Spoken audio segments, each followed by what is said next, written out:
The call came in at 4:17 in the morning. Not unusual for Portland in November, the city's overnight dispatch ran a steady rhythm of overdoses, hypothermia cases, and the particular kind of quiet emergencies that only happen when most people are asleep. Elena Vasquez had been a paramedic for 6 years.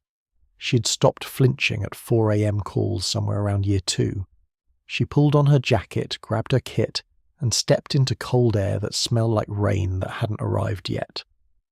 The address was a convenience store on Southwest 4th Avenue, 2 blocks from the waterfront. The caller had said a man was unconscious behind the building, possibly breathing, possibly not. Before we continue, subscribe to the channel if you enjoy these stories. Write in the comments where you're watching from and what time it is there. I always find it fascinating to see people from around the world united by one story. Eleanor found him between the dumpster and the back wall of the building, in a gap barely wide enough for a shopping cart. He was on his side, which was lucky. If he'd been on his back, the vomit would have killed him before the ambulance arrived.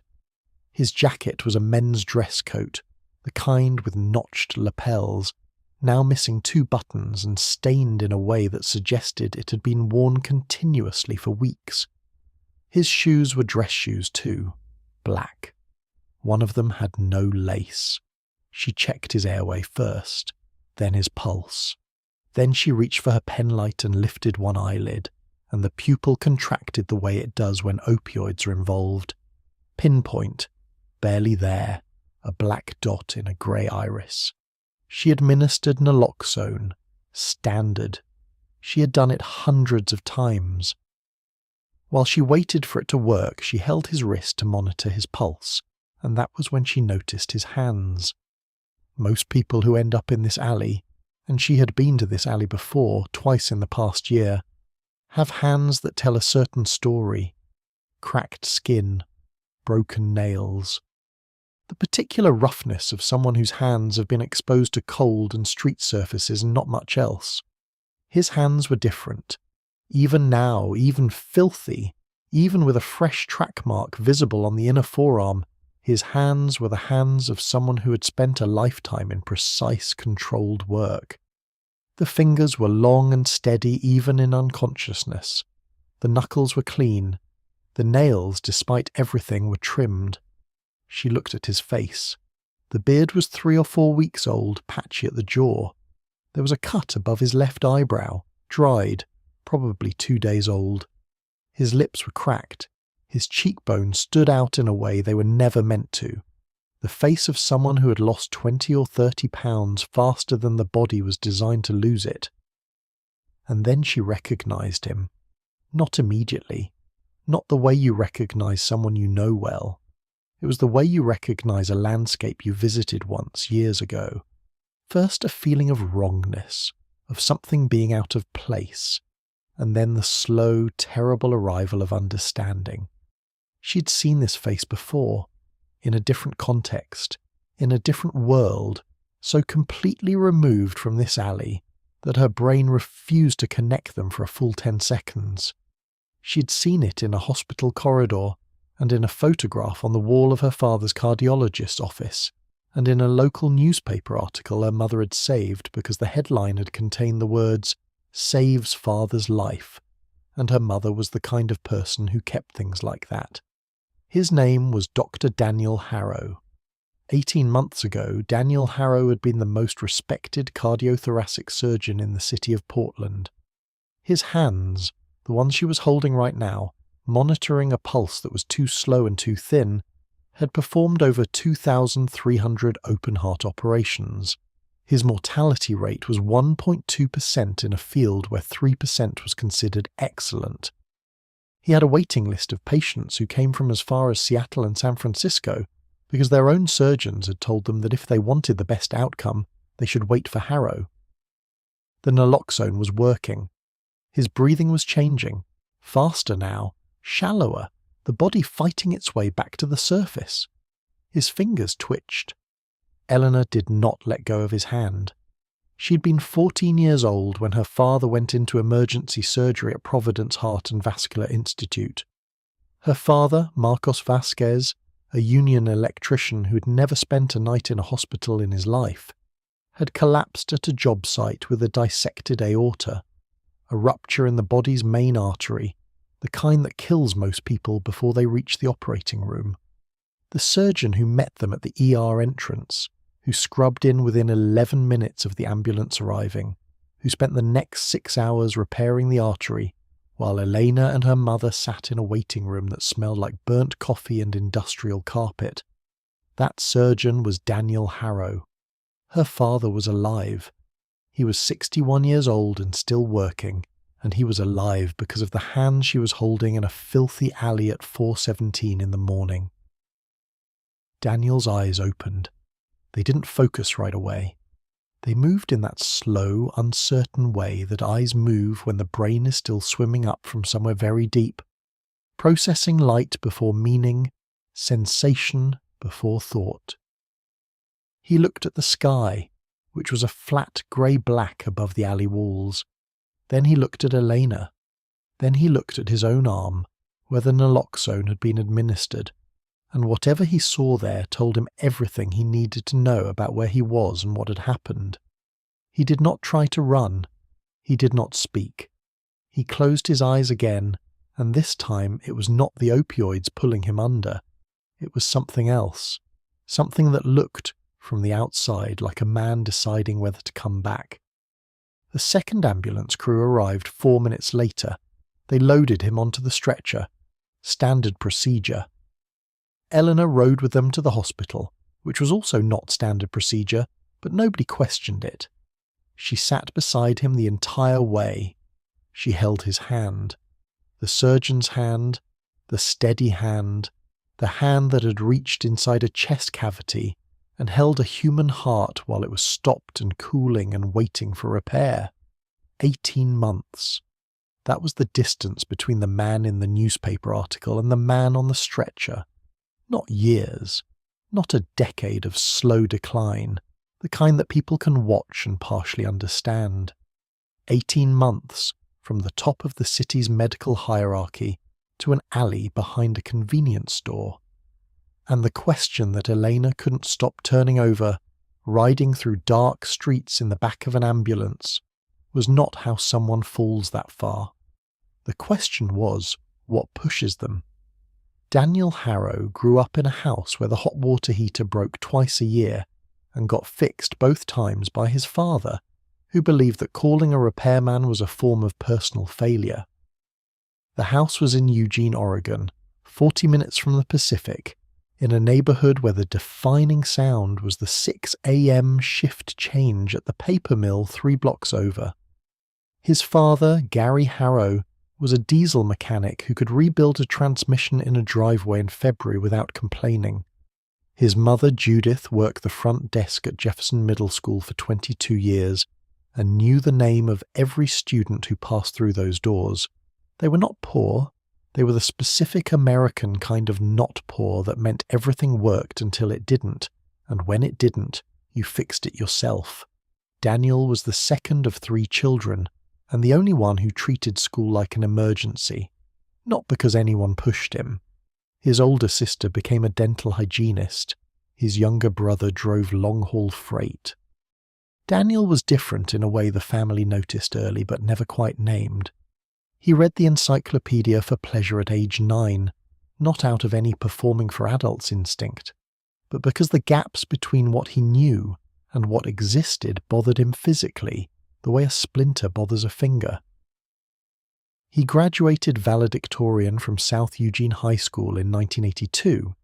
His yearbook quote was a line from a Grey's Anatomy textbook, not the television show, which didn't exist yet, but the actual medical reference book, which he had checked out of the public library 6 times in 2 years. His guidance counselor wrote in a college recommendation letter that Daniel possessed what she called an almost uncomfortable relationship with precision. She meant it as a compliment. The University of Oregon on a partial academic scholarship, then Oregon Health and Science University for medical school, where he graduated in the top 4% of his class, then a residency in general surgery at OHSU that was followed, after a fellowship application that 3 separate department heads described as the strongest they had reviewed that year, by a cardiothoracic surgery fellowship at the Cleveland Clinic, one of the most competitive surgical training programs in the United States, the kind of program that accepted 11 fellows per year from a national pool of several hundred applicants.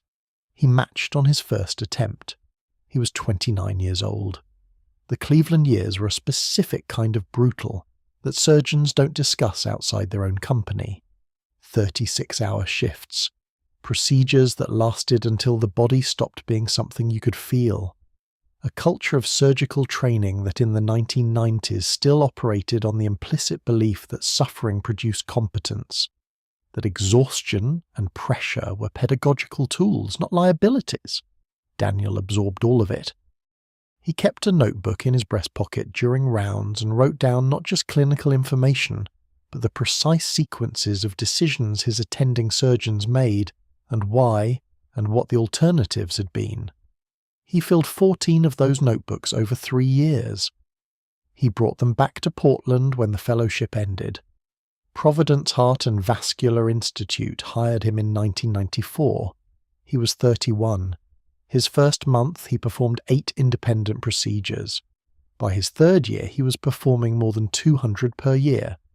By 2001, the year before the thing that would eventually destroy him first appeared on the horizon, he was the highest volume cardiothoracic surgeon at the hospital, and had been for 4 consecutive years. The numbers attached to his name by that point were not abstract. A mortality rate of 1.2% meant that out of every 100 patients who arrived in his operating room, many of them arriving because their hearts had already partially failed, because other options had been exhausted, because someone had told them this was the best chance they had, fewer than 2 did not leave the hospital alive. The national average for the same procedures hovered between 3 and 4%. The difference, expressed in actual human lives over a decade, was not small. He and Claire had met at a hospital fundraiser in 1996. She was a structural engineer with a firm that designed bridges, and she had attended the fundraiser as a guest of a colleague. They married in 1998. Maya was born in 1999. Sophie arrived 22 months later.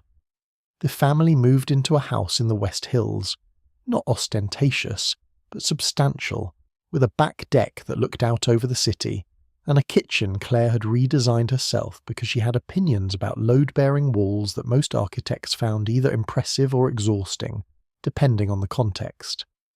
From the outside, the life was seamless. From the inside, it was something more specific. Daniel left for the hospital at 5:30 every morning. He was home on most days by 7 or 8 in the evening. He ate dinner with his family when the schedule allowed it, which was 4 nights out of 7 in a good week and 2 nights in a bad one. He coached Sophie's soccer team one season, and then didn't the next because the schedule didn't allow it. He was present in the particular way that high-functioning people are present, completely there when he was there, and somewhere else entirely when he wasn't. Claire understood this. She had not married a surgeon by accident. What she didn't know, what Daniel himself couldn't have articulated, because it existed below the level of language, was the cost of the internal clock. Cardiothoracic surgery does not permit the brain to fully rest. When a surgeon of Daniel's volume is not operating, he's reviewing the cases he's operated on, anticipating the cases he is about to, running probability calculations on outcomes that haven't happened yet. The vigilance required to maintain a 1.2% mortality rate is not a skill that switches off at 7 p.m. It is a permanent state. It hums beneath everything, beneath dinner, beneath weekend mornings, beneath the brief and insufficient hours of sleep. He had carried it for 20 years without naming it. The tension across his shoulders that never fully released. The way he woke at 3 a.m., sometimes for no reason he could identify. The low, persistent frequency of alertness that was so constant it had stopped feeling like stress and simply started feeling like him. He was 40 years old in 2003, He had performed 2,300 operations. His back had been hurting for 8 months, a herniated disc at the L4 to L5 level, the kind of injury that accumulates slowly in surgeons who spend their careers bent at a precise angle over operating tables. He had managed it with ibuprofen and a specific stretching routine his physical therapist had given him, and a degree of stoic denial that his wife found equal parts admirable and maddening. In September of that year, the pain crossed a threshold. He was 40 minutes into a routine valve replacement when his left leg went numb from the hip to the knee. He completed the procedure. He always completed the procedure. But when he stepped back from the table, and the circulating nurse asked if he was all right, he realised he'd been listing slightly to the right for the past 20 minutes without noticing. He made an appointment with his colleague Dr. Ravi Okafor the following week. Ravi was an orthopaedic surgeon, 10 years into his own career, with an office 2 floors below Daniel's in the same building. They had shared a lunch table in the physician's lounge hundreds of times. Ravi reviewed the MRI, examined the range of motion, and outlined the options. Conservative management had failed. Surgery was the clearest path. It was scheduled for a Thursday morning in October. Outpatient. The procedure itself took less than 90 minutes. Daniel was home by 3 in the afternoon, sitting in his own kitchen with an ice pack against his lower back and a prescription bottle on the counter in front of him. OxyContin, 40 milligrams, extended release, twice daily for 6 weeks. The bottle had a child safety cap. Claire had put it up on the high shelf, out of Maya and Sophie's reach. The label had his name on it, printed clearly in the pharmacy's standard font, which was the same font on every prescription bottle in every pharmacy in the country. There was nothing about it that looked like a door. He took the first pill on a Tuesday evening at 7:15, with a glass of water and a handful of crackers, because the discharge instruction said to take it with food. Claire was helping Sophie with a school project at the kitchen table. Maya was upstairs. The television was on in the background, a news programme nobody was watching. The house had the specific low hum of an ordinary weeknight, and Daniel sat in the armchair by the window and waited to see what the pill would do. Within 40 minutes, the pain was gone, not managed, not reduced to a tolerable level. Gone, in the complete architectural way that pain disappears when something interrupts the signal between the body and the brain. The disc that had been pressing against the nerve root, generating 8 months of grinding discomfort and 6 weeks of acute agony, simply stopped registering. The absence was so total that for a moment Daniel sat very still, the way a person sits still in a room when the loud noise they'd stopped noticing has finally suddenly stopped. He noticed something else. It was harder to name than the absence of pain, and he didn't try to name it that first night. What it felt like, from the inside, was a loosening. Not of muscles, though that too, but of something more fundamental. The internal clock that had been running without interruption for 20 years slowed. The background frequency, the permanent low hum of surgical vigilance, the 3 a.m. wakefulness, the shoulder tension that his wife occasionally pressed her thumbs into while he sat at the kitchen counter. All of it dropped below the threshold of perception at once. Not gone, exactly. Quieted. The way a radio sounds when someone finally turns the volume down from a level you didn't realise was too loud until it changed. He fell asleep in the armchair at 9:30, which he had not done in years. Claire found him there when she came down after putting Sophie to bed. She put a blanket over him. She turned off the television. She stood in the doorway for a moment and looked at her husband asleep in the armchair with his face completely relaxed, without the particular set of his jaw that she had stopped consciously noticing because it was simply the expression he wore, and she thought he looked like a version of himself that had been away for a long time. Thursday felt similar. So did Friday. The back pain stayed absent. He went back to work on Monday, cleared for light duties during recovery, and sat through administrative meetings and patient consultations with a quality of attention that his assistant noticed and interpreted as a good mood. He reviewed case files with a patience he didn't normally possess. He was home by 6. He didn't connect any of this to the pill. That was the mechanism, not the pleasure, though pleasure was part of it. But the completeness of the relief, the way it presented itself not as an addition to his experience, but as a restoration of something normal. This, the chemistry suggested, was how he was supposed to feel. Everything before this had been the aberration. The science of what OxyContin was doing in his brain had been understood since the 1970s. Opioids bind to receptors in the brain and spinal cord, receptors that exist because the human body produces its own natural opioids, called endorphins, which regulate pain, reward, and stress. When a synthetic opioid arrives in the bloodstream, it binds to those same receptors with a force and duration that natural endorphins can't match. The brain's pain signals are suppressed, but the receptors do something else too. They're wired into the brain's reward system, the same circuitry that responds to food and physical contact and the satisfaction of completing a difficult task.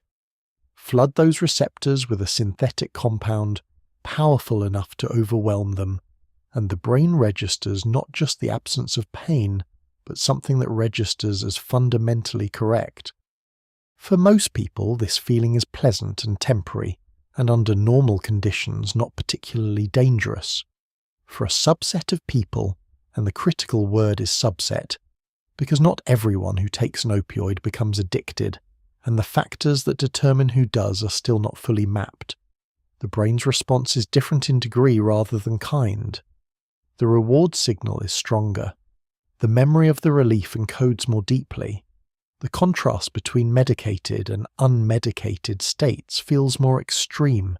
And crucially, the brain begins, faster than it should, to recalibrate its baseline around the presence of the drug.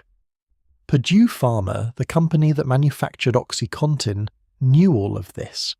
They had known it since before the drug was approved.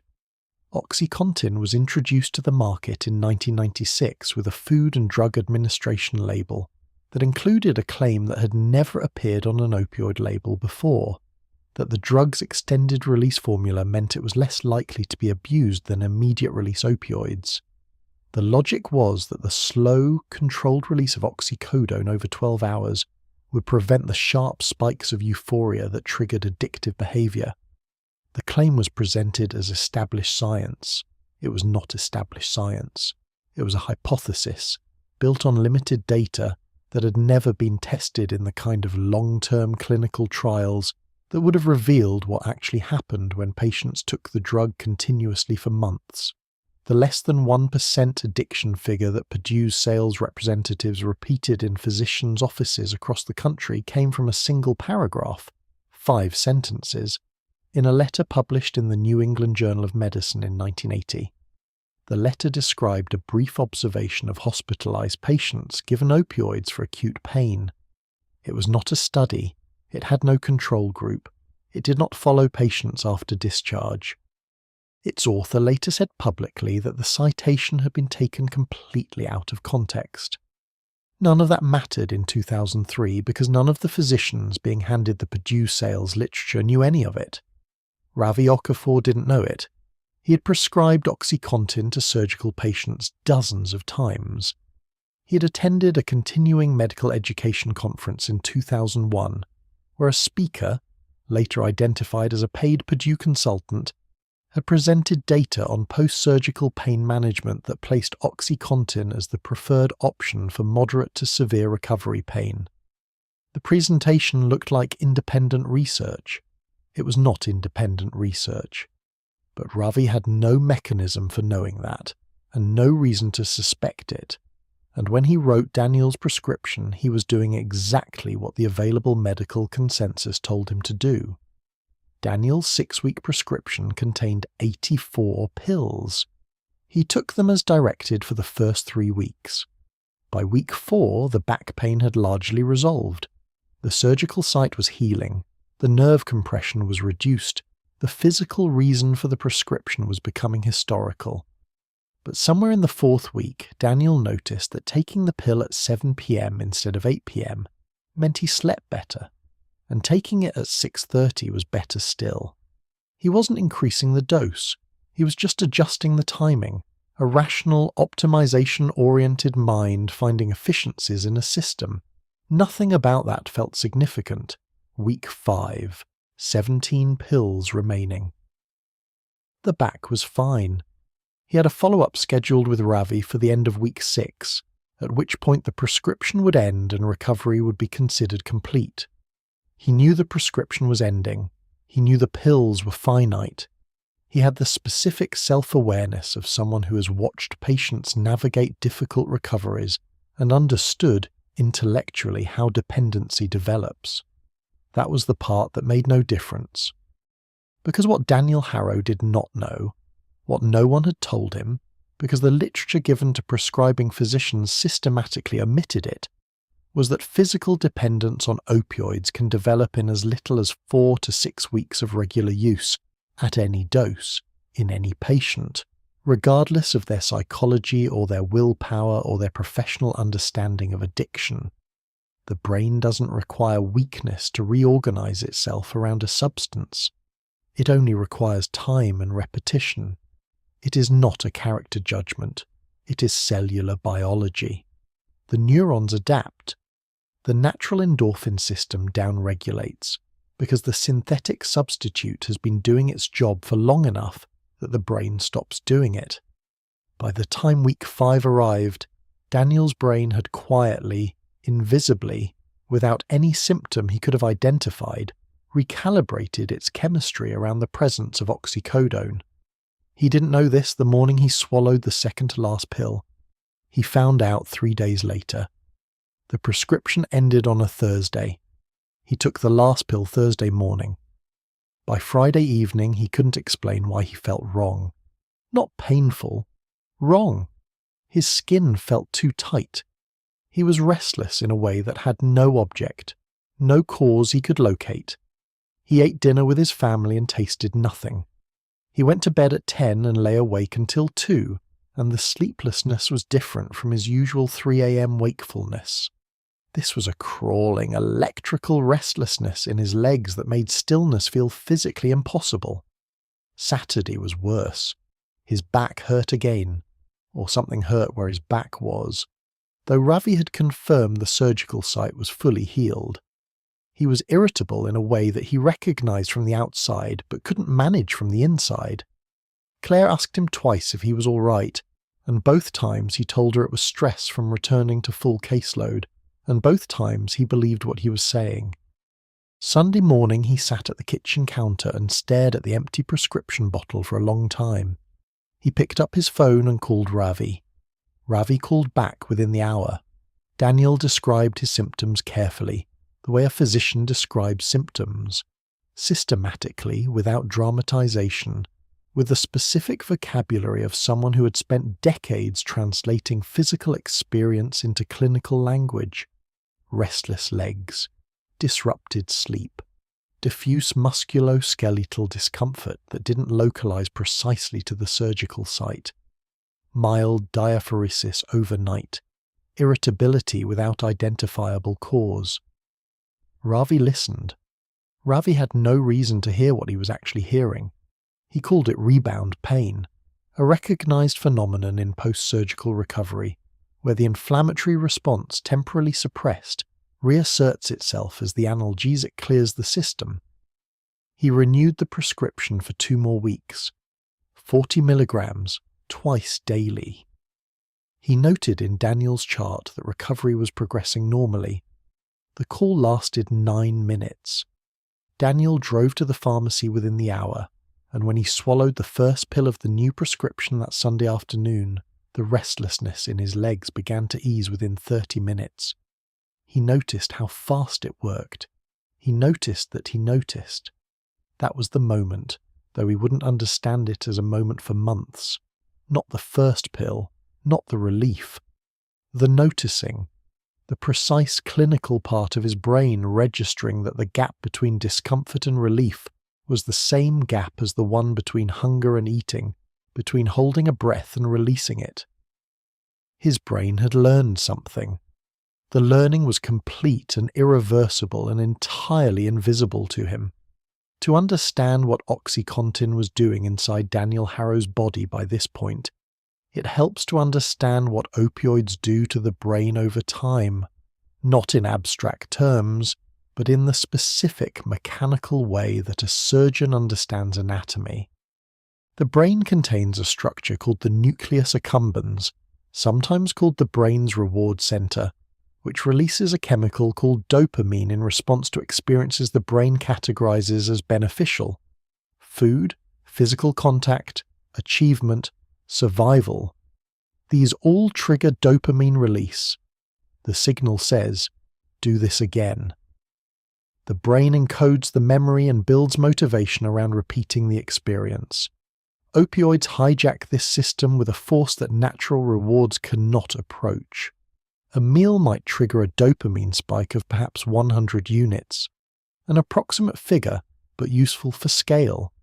Physical intimacy, somewhat more. Heroin, at the upper end of the opioid spectrum, triggers a spike estimated at 10 times that.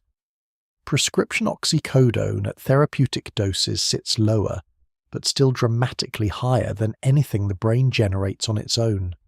The spike is the signal. The signal says, "This is important. Remember this. Return to this." The brain obeys. It always obeys. But there is a second mechanism, and this one operates more slowly and more permanently. With repeated opioid exposure, the brain's opioid receptors begin to downregulate. They reduce in number and sensitivity as a self-protective response to being consistently overwhelmed. The brain is trying to restore equilibrium. What this means in practice is that the same dose produces a progressively weaker effect over time. The medical term is tolerance. The lived experience is simpler. After 6 weeks, 40 milligrams does what 40 milligrams should do. After 3 months, 40 milligrams does noticeably less. After 6 months, 40 milligrams feels, to the brain that has adapted around it, like almost nothing at all. And here is the piece that Purdue Pharma's sales materials never included in their physician presentations. The same downregulation that reduces the drug's effect also reduces the brain's ability to produce normal baseline well-being without it. The endorphin system, which handles not just pain but mood stability, stress response, and the ordinary background feeling of being functional, has been on standby for months. It atrophies, the way a muscle atrophies when a cast prevents it from being used. The brain is no longer capable of generating its prior normal on its own. Without the drug, the patient doesn't return to baseline. They fall below it, into a deficit that feels, from the inside, like the worst version of themselves they have ever been. This is physical dependence. It is not the same as addiction, though they often coexist. A person can be physically dependent, meaning their body requires the drug to function normally, without compulsive drug-seeking behavior. But the dependence creates conditions in which addiction can develop with very little additional pressure. The brain that's already reorganized around a substance doesn't need much persuasion to start organizing behavior around obtaining it. By December 2003, 2 months after his surgery, 6 weeks into the renewed prescription, Daniel Harrow was physically dependent on oxycodone. His body had made this adjustment silently, without drama, without any single moment that could have been flagged or interrupted. He was still performing surgery. He was still home for dinner. He was still, from every external angle, the same man. 300 miles south of Portland, in a conference room in Stamford, Connecticut, a different set of events had been running in parallel for 7 years.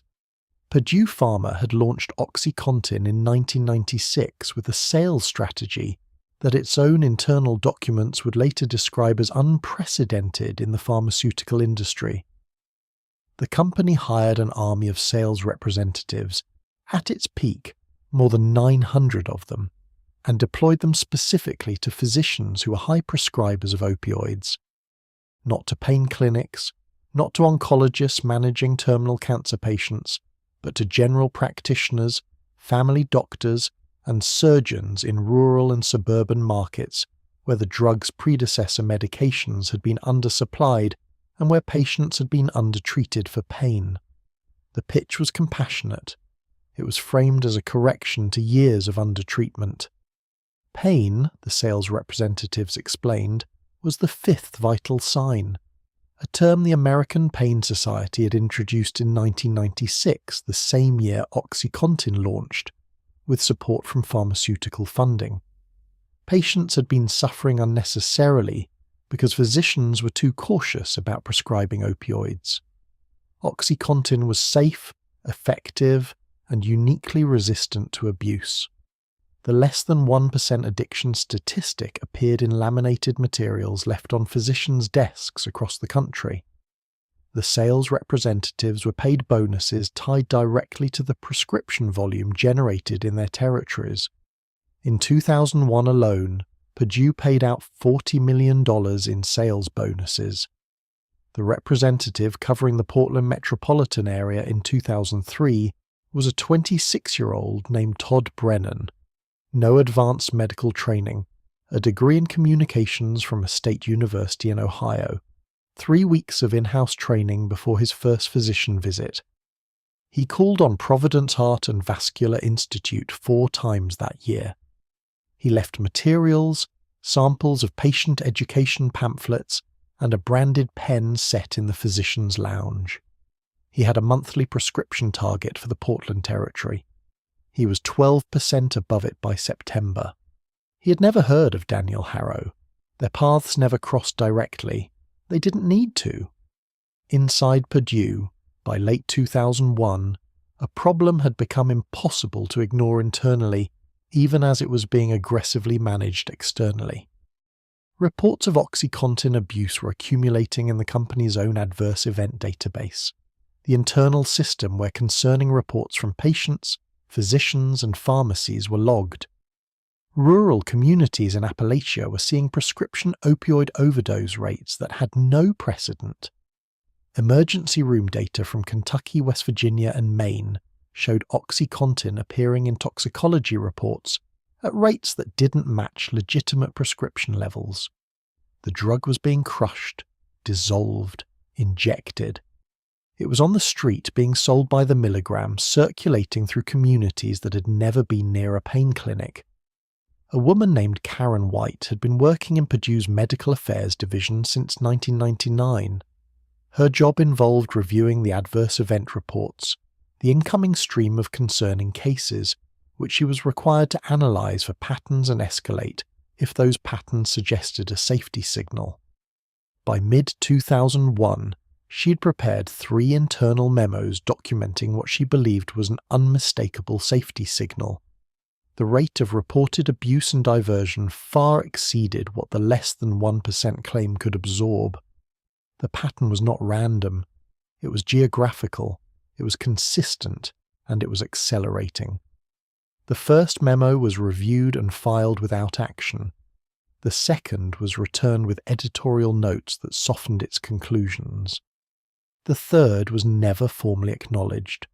Karen was reassigned to a different division 6 weeks after submitting it, moved laterally to a role involving regulatory documentation for drugs in the development pipeline, away from the adverse event database entirely. The reassignment was framed as a promotion. It came with a title change and a modest salary increase. Her access to the OxyContin adverse event data was revoked within a month. She did not go to the FDA, not then. The reasons for that silence were the same reasons that kept other insiders quiet during those years. Non-disclosure agreements with teeth, the genuine uncertainty of whether anyone would believe a mid-level employee over a company with $1 billion drug and a legal department larger than most law firms, and the specific professional vulnerability of someone whose entire career exists within a single industry that does not reward disloyalty. She kept copies of the memos. She stored them on a personal hard drive at home, in a folder she labelled with the name of a recipe. Her grandmother's pierogi recipe, a name she chose because it was the last thing anyone searching that drive would click on. She kept working. She kept her head down. She waited without knowing what she was waiting for. Back in Portland, Daniel Harrow's 2-week prescription extension ended in mid-December. His back was healed. The MRI confirmed it. Ravi closed the case, shook his hand at the follow-up appointment, and told him he was cleared to return to full surgical volume in January. Daniel drove home with an empty prescription bottle on the passenger seat. He had not told Ravi about the Sunday phone call. The one where he'd described withdrawal symptoms he hadn't recognised as withdrawal symptoms. He had not told Claire that he'd renewed the prescription. The renewal had felt medical, administrative, unremarkable. He filed it in his mind under the same category as the post-surgical ibuprofen and the physical therapy sessions, management of a temporary condition, now concluded. That night he sat in the armchair by the window. No pill. The house was quiet. Maya and Sophie were in bed. Claire was reading upstairs. The December rain moved against the window glass in that particular Portland way. Not dramatic, just persistent, a grey pressure that never quite resolved into a storm. He sat with the absence of the pill and tried to locate the problem precisely. It was not the back. The back was fine. It was something below the back or above it, or distributed through his entire body in a way that had no anatomical address. A flatness, a dimness. The world at its normal voltage, which he was only now realising had not been its normal voltage for months. He told himself it would pass in a few days. He told himself that for 11 days. On the 12th day, he drove to a clinic on the other side of Portland, not his hospital, not anyone who knew him, and described persistent lower back discomfort to a physician he had never met, who had never met him, and who had no access to his existing prescriptions. The visit took 22 minutes. He paid out of pocket. He left with a prescription for OxyContin, 40 milligrams twice daily for 30 days. He filled it at a pharmacy in Beaverton, 17 miles from his house. He took the first pill in the car in the parking lot before he drove home. He sat there for a moment after swallowing it, engine running, rain on the windshield, watching the wipers move. He was aware in a clean and clinical way that what he had just done was different from everything before it. Not in degree, in kind. He had gone looking for it. He had constructed a path around the people who would have said no. His brain had presented him with a problem, the flatness, the dimness, the voltage drop, and had then generated a solution, and he had executed the solution with the same methodical precision he brought to everything else. The pill began working 20 minutes later. The flatness lifted. The voltage returned. He drove home through the rain and helped Sophie with her math homework and ate dinner and went to bed. And if Claire noticed anything different about him that night, she didn't say so. But the clinic on the other side of Portland was not the last one. January 2004. Daniel returned to full surgical volume. His first week back he performed 11 procedures. His hands were steady. His outcomes were clean. The nursing staff noticed nothing unusual, and the residents who rotated through his OR that month would later describe his technique as exactly what they had expected from a surgeon of his reputation: precise, economical, without wasted motion. The internal clock was running again. The voltage was back. From every measurable angle, Daniel Harrow had recovered from his surgery and returned to form. The prescription from the Beaverton clinic ran out in mid-January. He had found 2 more clinics by then, not through any network or deliberate research, through the specific problem-solving intelligence of a mind that needed something and applied itself to obtaining it. One was a walk-in urgent care on S.E. Stark Street. The other was a family practice in Gresham, 12 miles east of the city, that had a physician who was new to the state, new to the practice, and whose prescription monitoring was limited by the fact that Oregon's prescription drug monitoring program in early 2004 was voluntary rather than mandatory. Physicians could check it. Most didn't. It was an extra step with no enforcement mechanism attached. Daniel was now running 3 prescriptions simultaneously. The logistics of this required maintenance, different pharmacies, cash payments at 2 of them to avoid insurance flags, a mental calendar tracking refill dates, expiration windows, the specific details of which symptoms he had described to which physician. He managed it the way he managed a complex surgical case, with compartmentalization and sequence, one step at a time, each element handled before moving to the next. He did not think of it as deception. He thought of it as management. This is one of the specific mechanisms of opioid dependence that makes it so difficult to interrupt from the outside. The drug does not impair the executive function in the way that alcohol does. A person who has been drinking is visibly compromised. Their speech changes, their coordination degrades, their judgment deteriorates in ways that are observable by others. A person maintained on opioids, at a dose their tolerance is adjusted to, can present as entirely normal, functional, competent. The impairment is architectural rather than surface level. It lives in the priorities the brain sets, not in the hands or the voice. Daniel's hands were as steady as they had ever been. His voice was unchanged. His patients had no idea. February. He discovered the other use of the tablet. It happened by accident, the way many things in this story happened, not through intention, but through proximity to information. A journal article in his reading pile, a study on opioid pharmacokinetics that he was reviewing for reasons entirely unrelated to his own situation. The article explained, in clinical detail, how OxyContin's extended release mechanism worked, a polymer coating around the oxycodone that dissolved slowly in the digestive system, releasing the drug incrementally over 12 hours. The coating was the entire premise of the safety claim. The coating was why Purdue said the drug was less subject to abuse. The article noted in a single subordinate clause that the coating was rendered ineffective by mechanical disruption. Daniel read that sentence twice. He crushed a tablet that evening, alone in his home office with the door closed, and inhaled the powder. The effect arrived in 4 minutes, not the slow, incremental release of 12 hours compressed into one moment. Something categorically different. The full dose, designed to be metabolized across half a day, entering the bloodstream in a single uncontrolled wave. The nucleus accumbens receiving in 4 minutes what it had been rationing across 12 hours. The dopamine spike was not larger in the way that more food is larger than less food. It was larger the way a floodlight is larger than a candle. He sat completely still for a long moment afterward. He had crossed a line he understood clearly as a line. Not the doctor shopping. He had constructed reasons for that.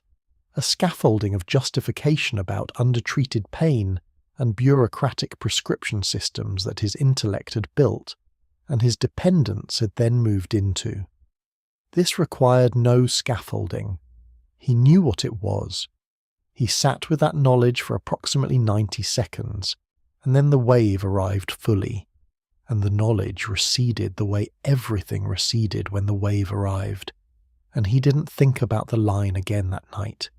He began crushing tablets every 3rd day, then every other day, then every day. The tolerance escalation that had been proceeding gradually now accelerated. The brain, receiving the drug in larger spikes rather than the controlled trickle of the extended release format, adapted faster.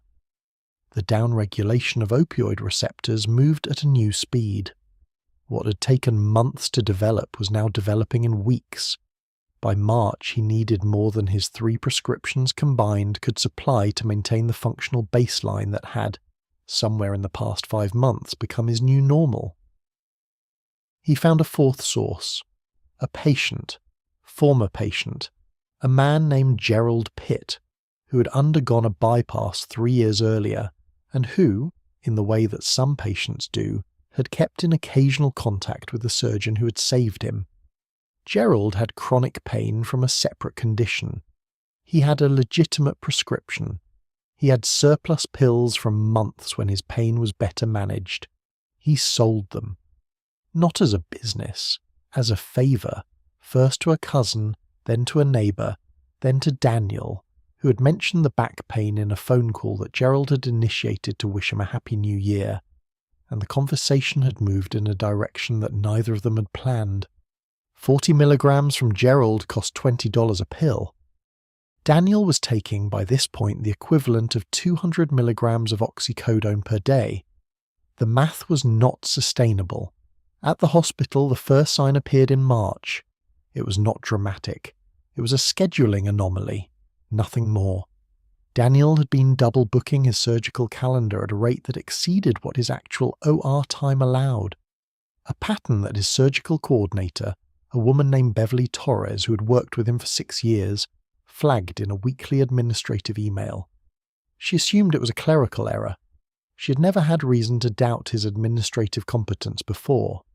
She sent the email, received a brief reply acknowledging the error, and moved on. What Beverly had actually seen, without knowing it, was the first external manifestation of a brain reorganizing its priorities.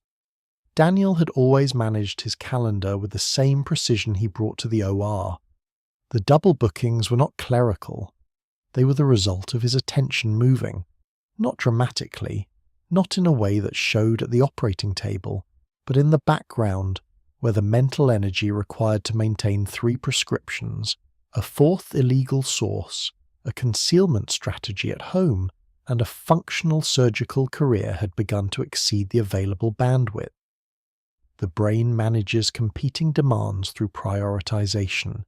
It does not announce when it is reprioritized. Claire found the pill bottle in April. It was in the inside breast pocket of his winter coat. Not hidden deliberately, just forgotten. The way things are forgotten when the mental load has exceeded the capacity for careful concealment. She found it when she was collecting coats to take to the dry cleaner. A prescription bottle with his name on it, from a pharmacy she didn't recognize, dated February, issued by a physician whose name she had never heard. She held it for a long time. The prescription was for OxyContin, 40 milligrams, 60 tablets. Nearly full.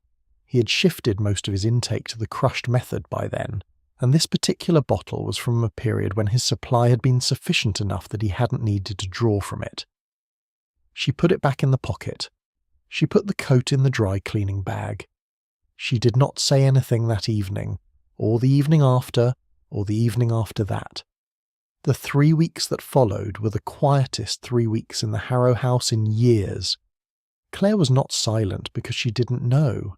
She was silent because she did know, or knew enough, and was standing at the edge of a consequence she could see clearly, and was not yet willing to step into. She loved her husband with the specific, load-bearing love of a structural engineer, the kind that understands that the wrong intervention at the wrong point doesn't save the structure. It collapses it. She was calculating. She was watching. She was waiting for a moment that felt like the right moment. Meanwhile, in his home office, in OR scheduling rooms, in parking lots outside pharmacies in Beaverton and Gresham and Northeast Portland, Daniel Harrow was operating at what felt, from the inside, like complete normalcy. His surgical outcomes were still clean. His hands were still steady. The internal clock was running. Nothing was visibly wrong. A scrub nurse named Diane Cho had worked in Daniel's OR for 3 years. She was precise, experienced, and had the particular attentiveness of someone who had spent thousands of hours watching a single surgeon operate. She knew his rhythms the way a musician knows a conductor, through accumulated observation rather than conscious analysis. In late March, she had noticed something she couldn't locate precisely. Not in his hands, not in his decisions. In the space between decisions, a half-second delay occasionally where there hadn't been one before.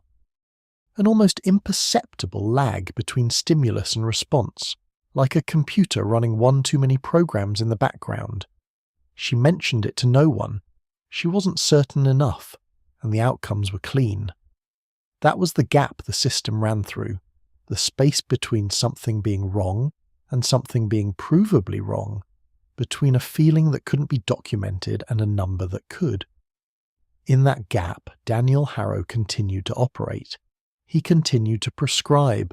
He continued to drive to pharmacies in different zip codes and pay in cash, and manage the calendar of his own disintegration with the same methodical precision that had built his career. And Claire continued to wait.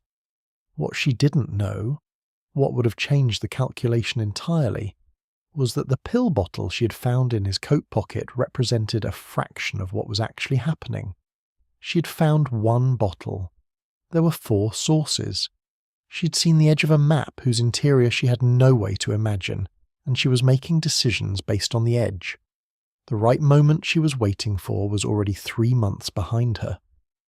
May 2004. Gerald Pitt stopped answering his phone. Daniel didn't know why, and didn't find out until later. Gerald had been hospitalized for an unrelated cardiac event, his own prescription suspended during treatment, the informal arrangement simply evaporating without notice or explanation. One supply line, gone. Daniel spent 3 days managing the deficit by rationing from his other sources, cutting his daily intake to a level that his tolerance had long since outpaced, and those 3 days produced a quality of functional misery that had no external visibility but an interior texture he would not have been able to describe to anyone who hadn't experienced it. He found a replacement source within a week, not a clinic this time.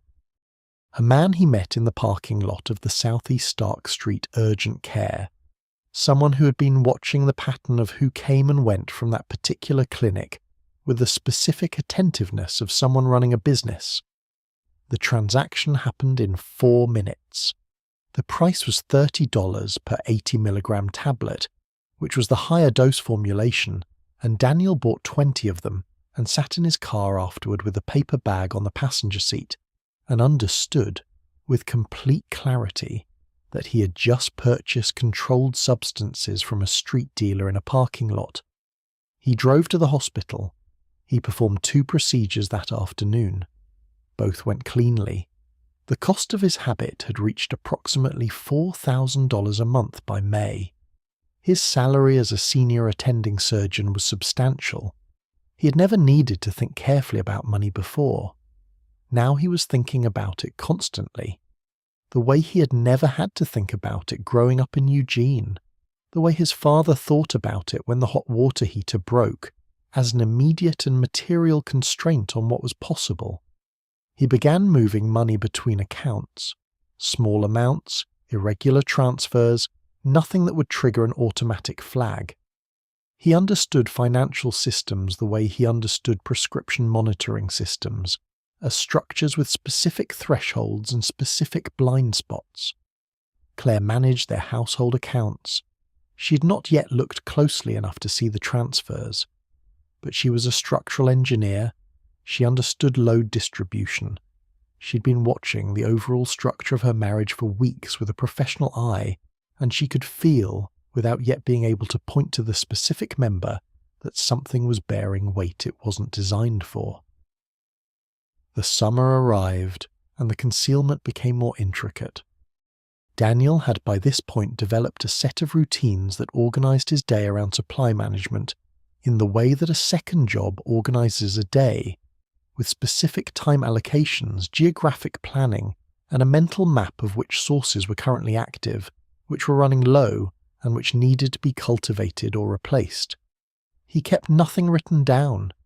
The entire architecture existed in his memory, maintained alongside his surgical schedule, his patient load, his family calendar. The cognitive overhead was immense. Diane Cho's half-second delay in the OR was now occasionally a full second. Still, no formal complaint. Still, no documented incident. In June, the hospital's billing department flagged an irregularity in Daniel's procedure coding. Not misconduct, but a pattern of administrative errors in the paperwork accompanying 3 consecutive cases, the kind of errors that suggested inattention rather than intent. The flag went to the department administrator, a man named Frank Ellison, who had been in hospital administration for 20 years, and who processed the flag the way he processed most such flags from high-revenue surgeons, with a note in the file and a brief collegial mention to Daniel in the hallway, framed as a heads-up rather than a concern. Daniel corrected the coding errors within 24 hours. The flag was closed. Frank Ellison did not connect the billing errors to anything else. There was nothing else in Daniel's file to connect them to. The system was not designed to aggregate soft signals. A scheduling anomaly here, a coding error there, a scrub nurse's private observation that she'd never formalized, into a pattern. Each incident existed in isolation, in its own administrative silo, unreachable by any other silo. The hospital's occupational health protocol for physicians on controlled substances, the one that technically required evaluation for any prescription exceeding 90 continuous days, had never been triggered because no one had thought to check whether Daniel was on a controlled substance. Why would they? His surgery was over. His recovery was complete. The file said so. 3,000 miles away, the parallel story was accelerating toward its own crisis point. By mid-2004, the DEA had accumulated enough data on OxyContin diversion to open a formal investigation into Purdue Pharma's marketing practices. Field agents in West Virginia, Kentucky, and Virginia were documenting a pattern that had become impossible to attribute to random prescription misuse. Pill mills operating openly, physicians writing hundreds of OxyContin prescriptions per day for patients who drove hours to reach them, entire rural communities with overdose rates that had increased by factors of 10 and 20 in the 8 years since the drug's launch. The investigation was real, the evidence was substantial, and then it encountered the specific friction that large pharmaceutical companies generate when federal investigations approach them. A legal response of extraordinary scope, involving dozens of attorneys, motions that delayed document production by months, and a lobbying effort in Washington that operated simultaneously with a legal defense to ensure that the regulatory environment remained favorable. A senior DEA official who had overseen the early investigation later told a journalist that the agency had felt, at a specific point in 2004, as though it was pushing against something that pushed back with more force than a private company should have been able to generate. The investigation did not end, but it slowed. It moved from urgency to process. Karen White, reassigned and silenced inside Purdue since 2001, had spent 3 years watching the company's public statements about OxyContin's safety profile remain unchanged despite everything she knew was in the adverse event database. She'd continued working. She'd continued keeping her head down. She had not contacted the FDA, or a journalist, or a lawyer. In September 2004, she made a phone call. The person she called was a former colleague who had left Purdue 2 years earlier and was now working for a healthcare consulting firm in New Jersey. The call lasted 40 minutes. Karen did not use her work phone. She did not mention specific documents. She asked, in carefully indirect language, whether her former colleague knew anything about the legal protections available to pharmaceutical employees who had concerns about internal data management. Her former colleague gave her a name, a lawyer in Washington who handled False Claims Act cases, federal whistleblower cases involving fraud against government healthcare programs. Medicare and Medicaid paid for an enormous volume of OxyContin prescriptions. If those prescriptions had been generated through fraudulent marketing claims, the government had been defrauded.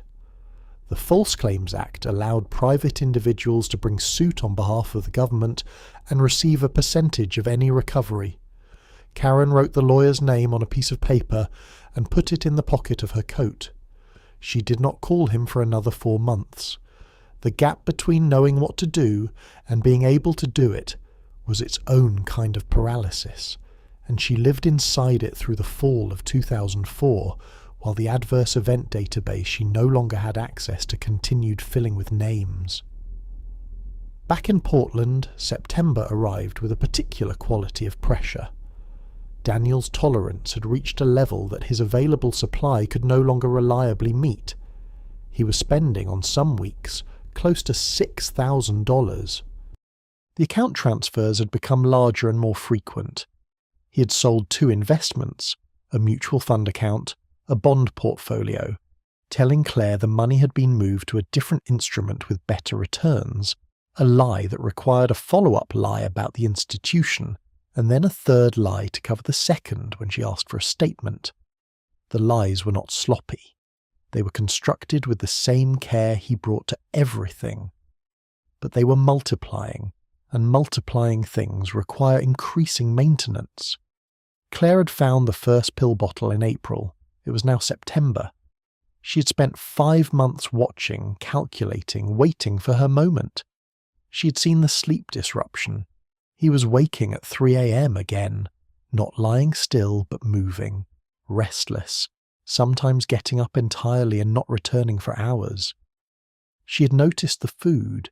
He was eating less, not dramatically but measurably, the kind of reduction that takes months to become visible in a face and then arrives all at once. His cheekbones had begun to sharpen. His collar sat differently on his neck. She had not said anything. She was still waiting for the right moment. Then she checked the investment account. The mutual fund was gone, not moved, liquidated, the proceeds withdrawn in 3 separate transfers over 6 weeks. The bond portfolio showed the same pattern. $70,000, extracted quietly and methodically, in increments designed not to be noticed. Claire sat at the kitchen desk with the account statement on the screen and did not move for a long time. She was not a woman who panicked. She was a woman who looked at structural failures with professional steadiness and assessed load-bearing capacity before deciding where to cut. But $70,000 was not a soft signal. $70,000 was a number with edges. She printed the statement. She put it in her own coat pocket, in the same interior breast pocket where she had found his pill bottle 5 months earlier. She did not confront him that night. She made dinner, helped Sophie with homework, asked Maya about her week, and sat across the table from her husband and watched him eat half a portion of food and refill his water glass 3 times, and keep his eyes slightly too focused on a middle distance that wasn't the room. She called a lawyer the following morning. Not about divorce, not yet. About options. About what documentation she needed, and what protection existed for herself and the girls, and what the difference was between a husband with a problem and a husband with a problem that was becoming a legal and financial liability. The lawyer she called had handled 2 previous cases involving physicians with substance use disorders. He told her to document everything. Dates, amounts, observations. He told her that physician licensing boards had specific processes for exactly this situation, and that reporting her husband was not the same as ending his career. In many cases, early intervention through the board's physician health program resulted in supervised treatment rather than license revocation. Claire began keeping a notebook. She dated the first entry September 14th, 2004. She recorded the investment liquidations, the pill bottle from April, the sleep disruption, the weight loss. She wrote in her precise engineering handwriting, block letters, no cursive, the handwriting of someone who had spent a career annotating structural drawings. She kept the notebook in her car, in the map pocket of the driver's side door under a stack of parking receipts. She was building a case the way she built everything, methodically, from the foundation up, with an eye toward what the structure needed to bear. What she didn't know was that the structure was already failing faster than her documentation could track. Because in the same week that Claire opened her notebook, Daniel crossed another threshold, one that neither her lawyer nor the licensing board's physician health program had anticipated, because it happened the way all the significant moments in this story happened. Quietly, in a car, alone, without anyone watching. The OxyContin was no longer enough. Not insufficient in the way it had been insufficient for months. Not the tolerance gap that more pills could theoretically close if the money and supply held. Something more fundamental had shifted. The drug that had reorganized his brain chemistry over 14 months had arrived at a ceiling, a point where increasing the dose produced diminishing returns so steep that the economics and the physiology were both telling him the same thing at the same time. He had known about this ceiling abstractly, the way he knew about most pharmacological facts, as information that existed in a category separate from his own experience. He knew that long-term high-dose opioid users frequently transition to heroin not from choice, but from arithmetic. OxyContin on the street, $1 per milligram. An 80-milligram tablet, $80. A quantity of heroin delivering equivalent analgesic and euphoric effect, $10 to $15. The math was not a secret. It was not a matter of moral weakness or social environment. It was a number that the brain, reorganized entirely around obtaining relief, eventually presented as a solution. Daniel Harrow was a man who had never in his life used an illegal drug before October 2003. He was a man who had spent his career saving lives with surgical precision, who had 14 notebooks filled with the careful observations of a mind dedicated to getting things right, who had a daughter who played soccer and a daughter who was starting to ask difficult questions about how bridges stayed up, and a wife who kept a notebook in her car and was running out of patience. He knew what heroin was. He knew exactly what it was. The question, the one that would keep Claire awake for years afterward, that would sit at the centre of every therapy session and every conversation with every addiction counsellor who tried to help her understand, was not whether he knew. The question was whether knowing had ever been enough to stop anything in this story. The billing audit that would change everything did not begin because of Daniel Harrow. It began because of a software migration.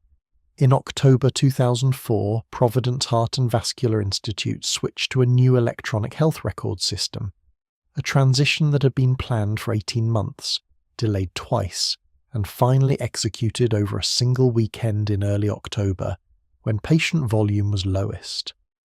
The migration required a full reconciliation of existing records, which meant that every active physician's prescription history, scheduling data, and administrative flags were imported into the new system and, for the first time, made visible in a single unified interface rather than scattered across the separate departmental databases where they had previously lived in isolation.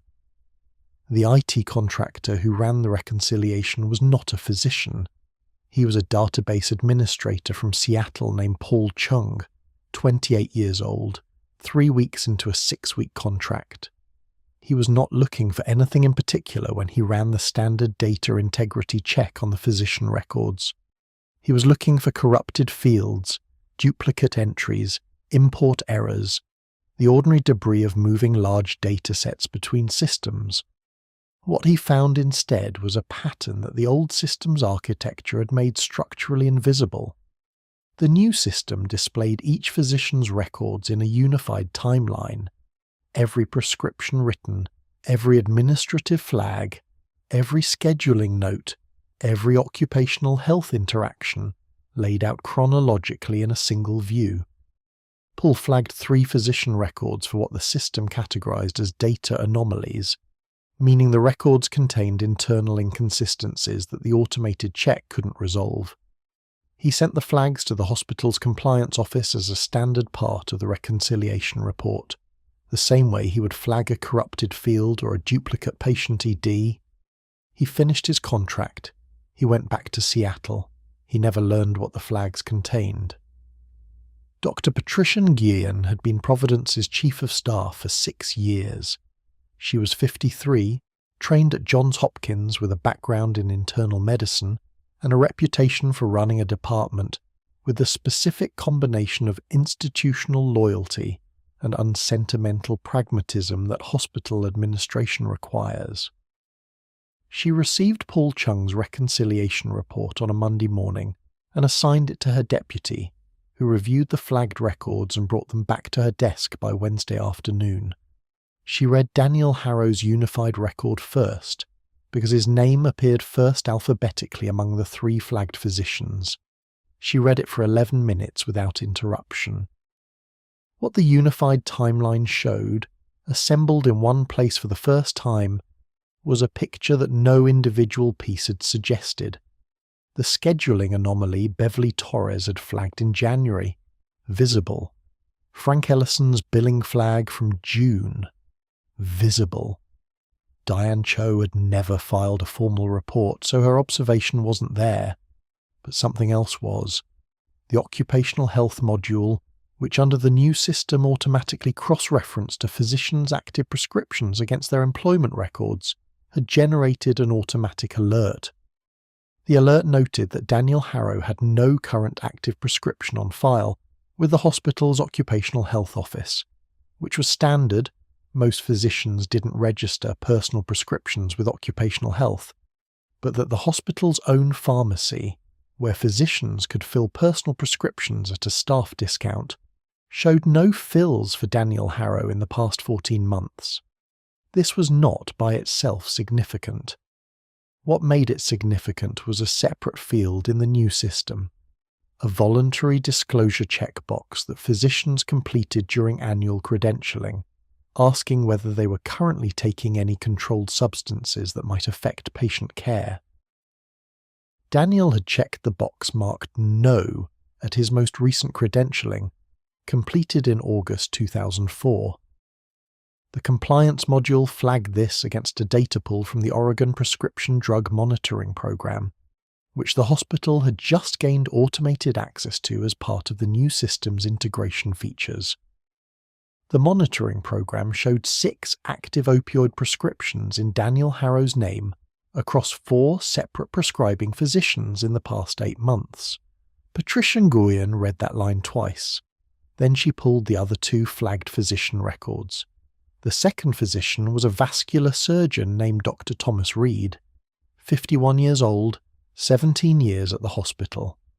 His record showed 2 active opioid prescriptions, one from his own primary care physician, legitimate, and one from a walk-in clinic in Tigard that had no relationship to any documented injury or procedure.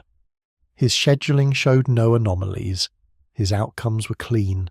There was nothing in his record that anyone would have noticed without the unified view. The third was a general surgeon named Dr. Angela Park, 44, 8 years at the hospital. Her record showed a single prescription, also legitimate on its face, also from an outside clinic, also undisclosed at credentialing.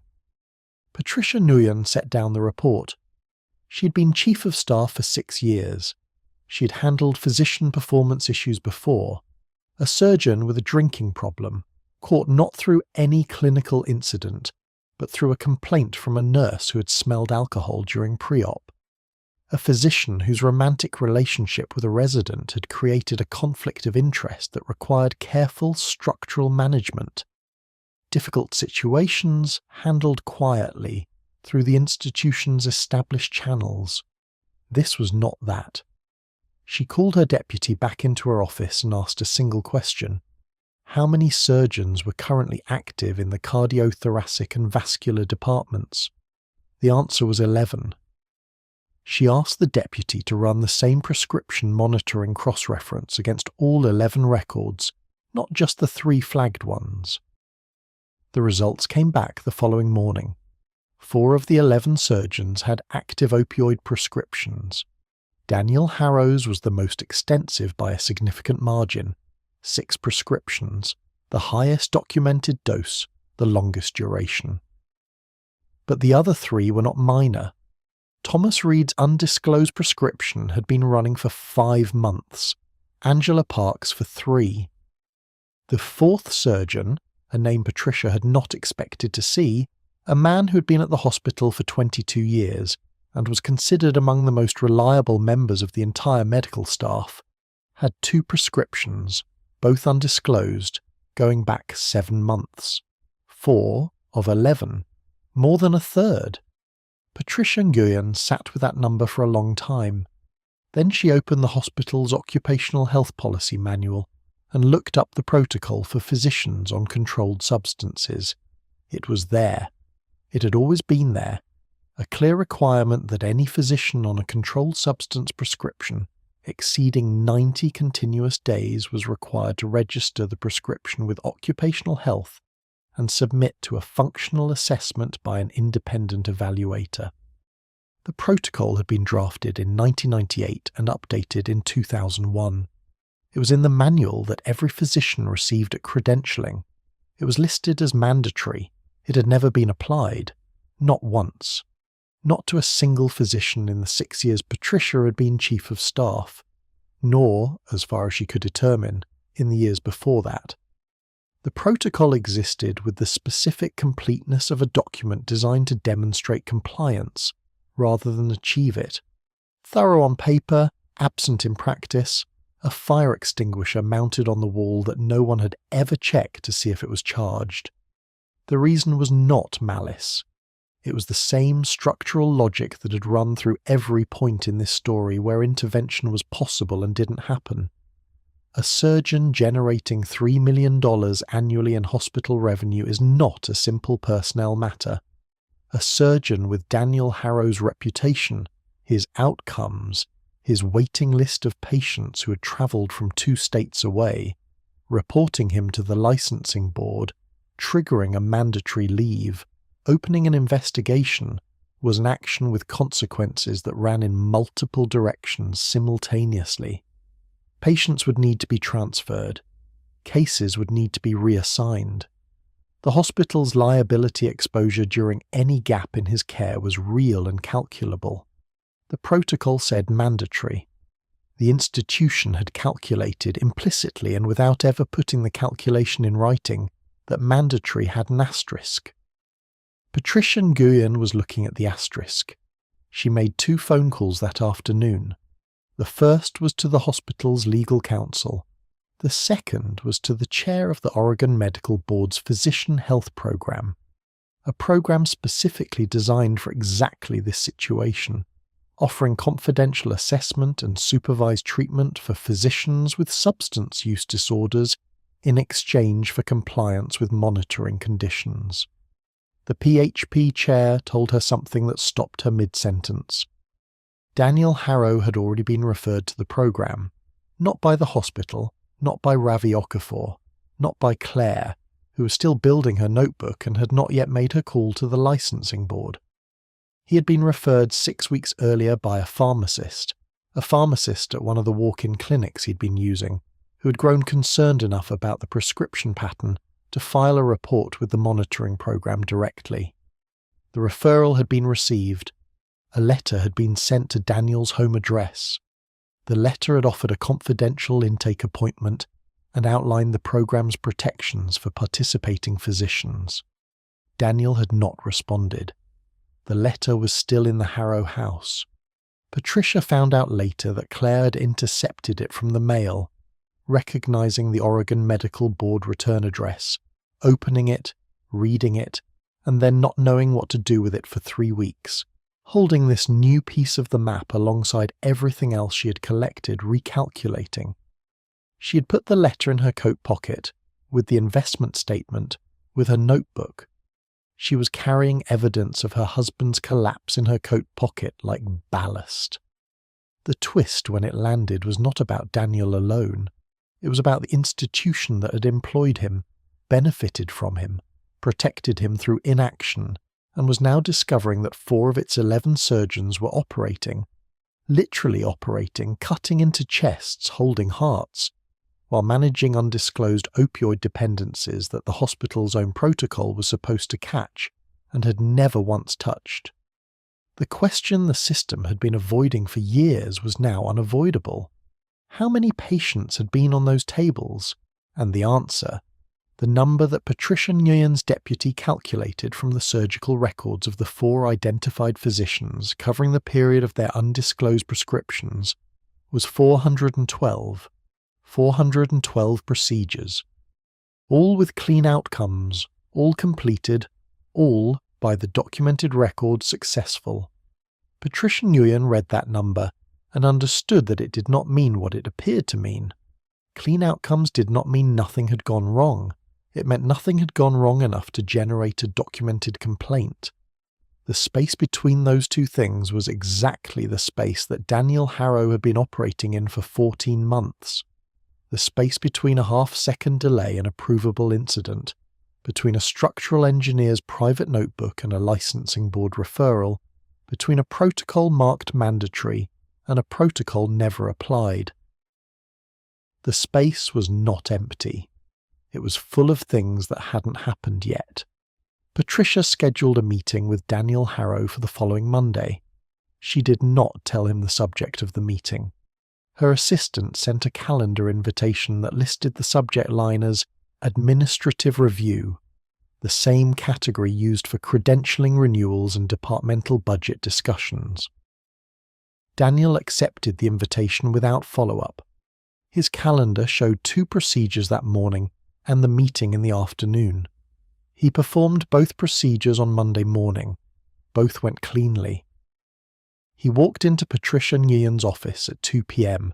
with his ID badge clipped to his coat and his surgical cap still in his hand from the OR, and he sat down across from her, and she slid a single printed page across the desk toward him, the prescription monitoring report, his name at the top, 6 prescriptions listed below it in chronological order. He looked at it for 4 seconds. Then he looked up at her, and whatever she saw in his face in that moment, she would describe it later to the PHP chair as not surprise, not fear, but something closer to relief. The specific expression of someone who's been waiting for a door to open from the outside because they could no longer find the handle from the inside. The meeting lasted 40 minutes. Daniel did not deny anything. He confirmed the prescriptions. He confirmed the duration. He confirmed, when asked directly, that his current daily intake exceeded the combined total of all 6 documented prescriptions, meaning the documented prescriptions were not the whole picture, and both of them understood what the undocumented gap implied. Patricia told him he was being placed on immediate administrative leave, pending evaluation by the Physician Health Program. His surgical privileges were suspended. His pending cases would be reassigned. The process, she explained, was designed to result in treatment rather than permanent license revocation, wherever clinically possible. The program had a recovery track, and if he engaged with it fully, the path back to practice was not foreclosed. Daniel nodded. He took the program's contact information. He stood, folded the printed page, and put it in his coat pocket. He walked out of the building into the October afternoon, got into his car and sat in the hospital parking garage for 20 minutes without starting the engine. Then he drove home, and that night, for the first time in 14 months, he told Claire everything. Not the full everything, not the street dealer, not the heroin calculation running in the background of his mind, not the number $4,000, not the investment accounts, but the prescriptions, the duration, the dependency. He told her in the kitchen after the girls were in bed, sitting at the same counter where the OxyContin bottle had first appeared 13 months earlier, and Claire listened without speaking, without the notebook, without any of the structural calculation she'd been applying for months. When he finished, she went to her coat. She took out the letter from the Oregon Medical Board, the investment statement, the notebook. She put all three on the counter in front of him. She'd known more than he thought she knew. She had known almost everything except the part that mattered most, and the part that mattered most was the part he still hadn't said. The physician health program intake was scheduled for the following Thursday. Daniel did not make it to Thursday. The week between Patricia Nguyen's office and the intake appointment was the week his supply chain collapsed entirely. The administrative leave meant he no longer had hospital access, which meant no more prescription pads, no more legitimate pathways, even the illegitimate ones he'd been running alongside. The street source on S.E. Stark had dried up 2 weeks earlier. The man in the parking lot had stopped appearing, for reasons Daniel never learned and didn't investigate, because by then he had already been calculating the arithmetic that his brain had been presenting to him since September. The arithmetic he had been refusing to execute. By Tuesday of that week his body was in full withdrawal, not the mild, manageable discomfort of the early months, but the full physiological revolt of a nervous system that had been reorganized around a substance for 14 months and was now receiving nothing. The crawling restlessness in his legs had become something beyond restlessness, a sensation he would later describe to a treatment counsellor as feeling like his skeleton was trying to exit his body through his skin. His temperature regulation had failed entirely. He sweated through sheets at night and shivered in a 68-degree house during the day. He vomited twice on Wednesday morning, alone in the upstairs bathroom while Claire was taking the girls to school, kneeling on the tile floor in his robe with his forehead against the cool porcelain. He had not told Claire about the heroin. He had not told anyone. But Wednesday afternoon, with the intake appointment 18 hours away, he drove to a part of Portland he had never driven to before October, and he made a transaction that took 6 minutes. And he sat in his car with what he had purchased and understood that he had crossed the last line in this story that could be called a threshold. Everything before this had been incremental, each step close enough to the previous one that the distance from the beginning was never fully visible. This was not incremental. This was a different category of thing, and he knew it, and he did it anyway because his body had stopped being something he could negotiate with. He drove home. He parked in the garage. He told himself he would do it once, manage through the withdrawal, make it to the Thursday appointment intact. He was still in the car at 4 p.m. when Claire's Subaru turned into the driveway. She pulled in beside him. She sat for a moment, seeing his car already there, which was unusual. He had nowhere to go on administrative leave, but he had been leaving the house during the days regardless, because the presence of the house and its ordinary contents and his daughters moving through it had become unbearable in a way he couldn't manage from inside it. She gathered her bag. She opened her door. She saw him through the passenger window of his car before she got out. He was in the driver's seat. He had not started the engine. He had been in the car for 40 minutes since returning from the part of Portland she didn't know he'd been to. In his hand, his right hand, the dominant hand, the surgical hand, the hand that had performed 2,300 procedures with a mortality rate of 1.2%, was a syringe.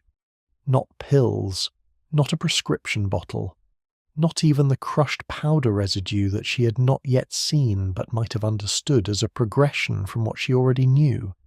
A syringe, loaded. The specific hardware of a different order of things entirely. Claire did not scream. She did not run. She stood beside her car in the garage with her bag over her shoulder and looked at her husband through the window for a long moment, and what crossed her face was not the expression of someone encountering something incomprehensible.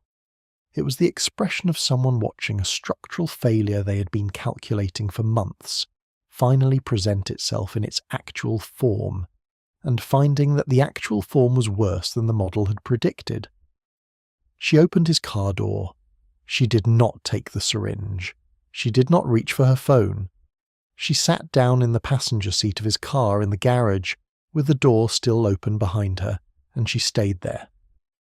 They sat together for 11 minutes. The garage light was on. Outside, the October afternoon was finishing itself in the particular Portland way. The light going flat and grey, the temperature dropping 2 degrees in the space of an hour. Sophie's bicycle was against the far wall. A shelf of paint cans, Daniel's surgical bag, which he hadn't opened since Monday, on the floor by the door to the kitchen. He did not use the syringe while she was there. She did not ask him to put it down. At some point, Maya knocked on the door to the kitchen and asked if anyone was home, and Claire called back that she'd be inside in a minute, and then she looked at her husband and she said 3 words, not recorded anywhere, not in her notebook or any court document or any of the treatment records that would follow, and she got out of the car and went inside. Daniel sat alone. Whatever happened in the next few minutes in that garage was not witnessed by anyone. What is documented is that he came inside at 5:15, that he ate dinner with his family, that Sophie showed him a drawing she'd made at school, and that he held the drawing and looked at it for longer than drawings usually require looking at. He made it to Thursday. The PHP intake lasted 3 hours. A physician evaluator, a psychiatrist, and a case manager. Daniel disclosed everything. The full timeline, the escalating doses, the doctor shopping, the street purchases, the financial losses, the Wednesday transaction in the garage. He disclosed the heroin. He had not told Claire about the heroin. The intake counsellor told him that the program was confidential and that his disclosure would not be shared with the hospital beyond what the program was legally required to report, which at this stage was limited to his fitness for duty status. He was assessed as requiring residential treatment, not outpatient management, not supervised tapering, but full residential, minimum 90 days. The program had a relationship with a facility in Newburgh, 30 miles south of Portland, a former farmhouse on 12 acres that had been operating as a physician-specific treatment centre since 1997. The waiting list was 2 weeks. They could get him in 2 weeks. 2 weeks was a long time.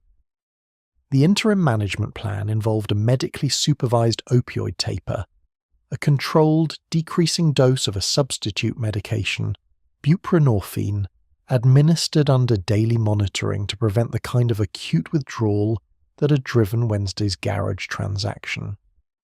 A nurse practitioner from the PHP visited the Harrow house on Friday morning and administered the first dose and explained the protocol to both Daniel and Claire, who sat at the kitchen counter and listened with the specific attentiveness of someone absorbing information about a disaster that is still actively happening. Claire had not yet told the girls. Maya was 15, old enough to understand more than she was being told.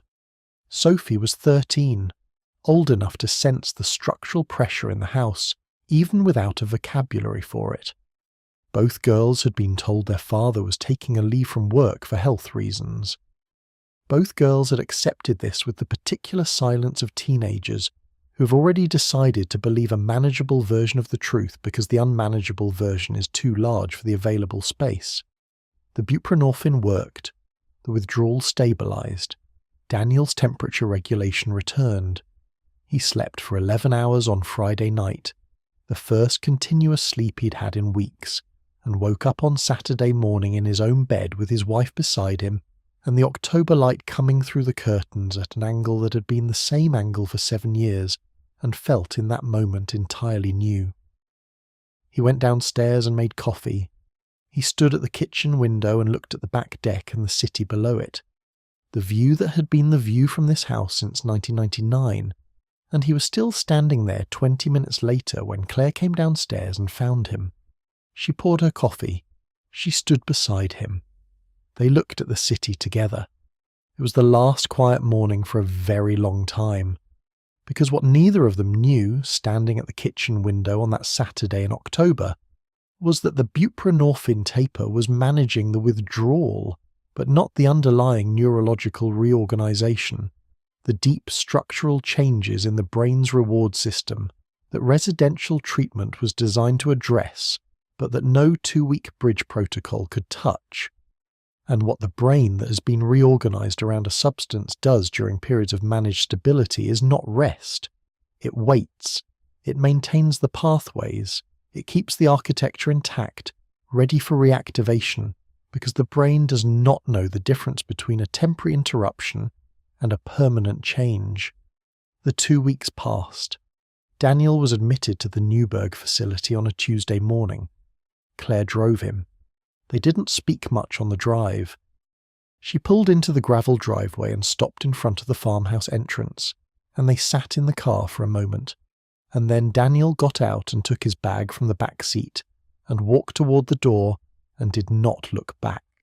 Not because he didn't want to, but because looking back was not something he could afford to do right now. Claire watched him go inside. She sat in the driveway for a while after the door closed. Then she drove back to Portland, back to the West Hills, back to the house with the back deck and the 2 daughters who were waiting for an explanation she hadn't fully assembled yet. The residential program was 90 days. He completed all 90. His participation was described by the program's clinical director as thorough and engaged. He attended every group session, completed every individual therapy requirement, worked through the 12-step component with the methodical attention he brought to everything. His discharge evaluation was positive. His PHP supervisor described his progress as among the strongest she had seen from a physician in his first treatment episode. He was discharged on a Tuesday in January, 91 days after admission.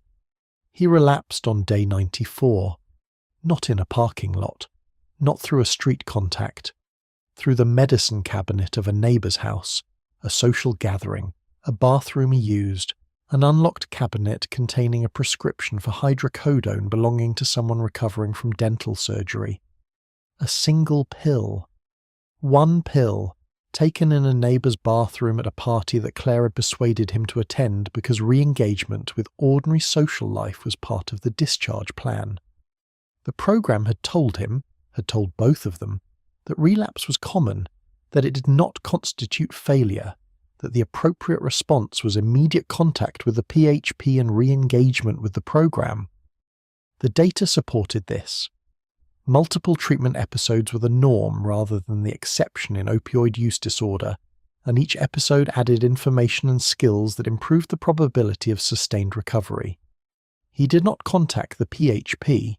He contacted the neighbour 3 days later and asked if he could buy the rest of the hydrocodone prescription. The neighbour, who had no idea what he was asking or why, said yes. Claire found out 2 weeks after that, not through the notebook, not through a bottle. She found out because he told her, not voluntarily, but because she asked him directly, looking at his face across the dinner table, with the specific diagnostic gaze she had developed over the past year, and he couldn't produce the lie. She called the PHP the next morning. He was re-entered into treatment, outpatient this time, a more intensive schedule, daily check-ins, weekly urine monitoring. He complied with all of it. He was clean for 60 days. Then he relapsed again. The second relapse was different from the first in one critical way. He didn't tell Claire. He managed it in parallel with the outpatient program, providing clean samples through a method that treatment programs are familiar with and monitor for. But monitoring for it and catching it are separated by a gap, and he lived in that gap for 3 weeks before the PHP's testing protocol closed it. When it closed, his PHP status changed from active participant to non-compliant. Non-compliance triggered the mandatory report to the Oregon Medical Board. The board opened a formal investigation in March 2005. His medical license was placed under immediate restrictions: no surgical privileges, no independent prescribing, no patient contact without direct supervision. He was required to respond to the investigation within 30 days. He retained a lawyer. The lawyer was expensive. The money for the lawyer came from the last liquid asset in the Harrow household, a savings account that Claire had maintained separately, that she had not told him about, that she had been protecting with the same instinct that had kept her notebook in the car and the letter in her coat pocket. When she told him she had used the last of it to pay his legal fees, she said it without accusation. Just the fact, just the number. He was 42 years old, his license was under investigation, his surgical career was suspended, his marriage was bearing weight it had never been designed for, and Claire, the structural engineer, the woman who understood load-bearing capacity better than almost anyone, was standing at the wall looking at the cracks and calculating whether the structure could hold. She had been calculating that since April of the previous year. 14 months of calculation. The answer, when it finally arrived not as a decision but as an acknowledgement of something she had already known for a long time. She filed for divorce in September 2005, not in anger, not as punishment. She filed because Maya was 16 and Sophie was 14, and both of them were living inside a household whose structural integrity had been compromised in ways that were now visible to them, and Claire's primary obligation, the load-bearing one, the one she had never once let herself lose sight of, was to them. The divorce was final in February 2006. Daniel was not in Portland for the finalisation. He was in his third treatment episode, this one court-ordered as a condition of the medical board's agreement not to pursue permanent revocation immediately, a supervised residential program in Eugene, 40 minutes from the house where he had grown up, in the city where his father had fixed the hot water heater twice a year, and his mother had known the name of every student who walked through the school doors. He completed the Eugene program. He was discharged in April 2006. He relapsed in May. This time there was no treatment episode following it. No program, no PHP contact, no managed re-entry. The relapse in May was the one that broke the final containment structure, the one where the court monitored compliance and the legal proceedings and the treatment infrastructure had been functioning as external scaffolding, holding a building upright, and the scaffolding came down, and what was underneath it was not a building that could stand on its own. Not yet. The Oregon Medical Board revoked his license in July 2006. He lost the West Hills house. It had been sold as part of the divorce settlement, the proceeds split, and the portion that was his absorbed immediately by legal fees, back taxes on the investment liquidations, outstanding debts to 4 separate financial institutions. He moved into a sober living house in northeast Portland. He lasted 6 weeks before the house's management asked him to leave for violation of the no-drug policy. He moved into his car, a 2001 Volvo S60, dark blue, that he had bought when he still had a reason to drive to a hospital. He kept it clean. He kept a change of clothes in a bag in the trunk. He kept his medical school notebooks, the 14 notebooks from the Cleveland Fellowship, the ones he had carried from Eugene to Cleveland to Portland, filled with the careful observations of a mind that had once been dedicated entirely to keeping people alive, in a box on the back seat. By the fall of 2006, Daniel Harrow was sleeping in his car in a city where he had once been the surgeon people travelled from 2 states away to reach. He was 43 years old. He was still carrying the notebooks.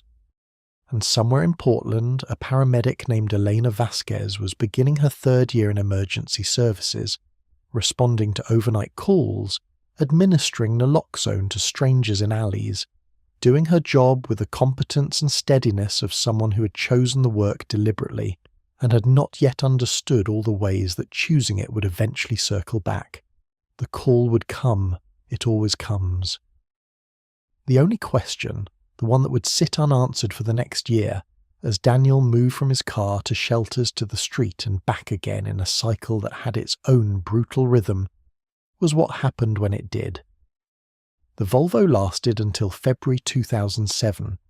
A parking enforcement officer on NE Burnside issued the 3rd citation in 30 days, which triggered an automatic impound under Portland Municipal Code. Daniel was not in the car when it was towed. He was in a shelter on Essie Morrison that opened at 6 p.m. and required departure by 7 a.m. and served powdered eggs on Tuesday mornings that tasted like the cardboard they arrived in. He returned to the parking spot at 8:15 and stood on the sidewalk looking at the empty space where the car had been, where the 14 notebooks were still in a box on the back seat and did not move for a long time. He never recovered the notebooks. The impound fees accumulated faster than any available resource could address them, and after 60 days the car was auctioned. What happened to the box on the back seat? 14 notebooks representing 3 years of the most rigorous surgical training in the country, filled with the handwriting of a mind that had once been among the most precise in the Pacific Northwest, is not documented anywhere. They were simply gone. The shelter system in Portland in 2007 operated on a specific and unforgiving logic.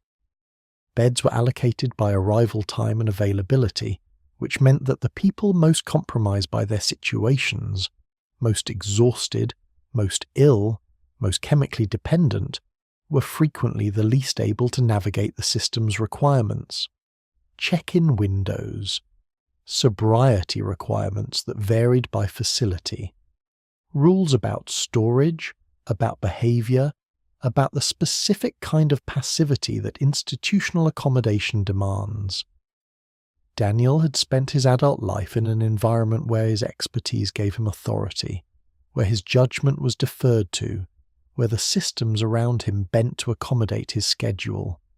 The shelter system bent for no one. He was asked to leave 2 facilities in the first 3 months, once for a rules violation involving a substance found in his belongings during a routine check, once for an altercation that the incident report described as verbal, and that arose from a disagreement about a charging outlet that, in any other context, would have been resolved in 30 seconds.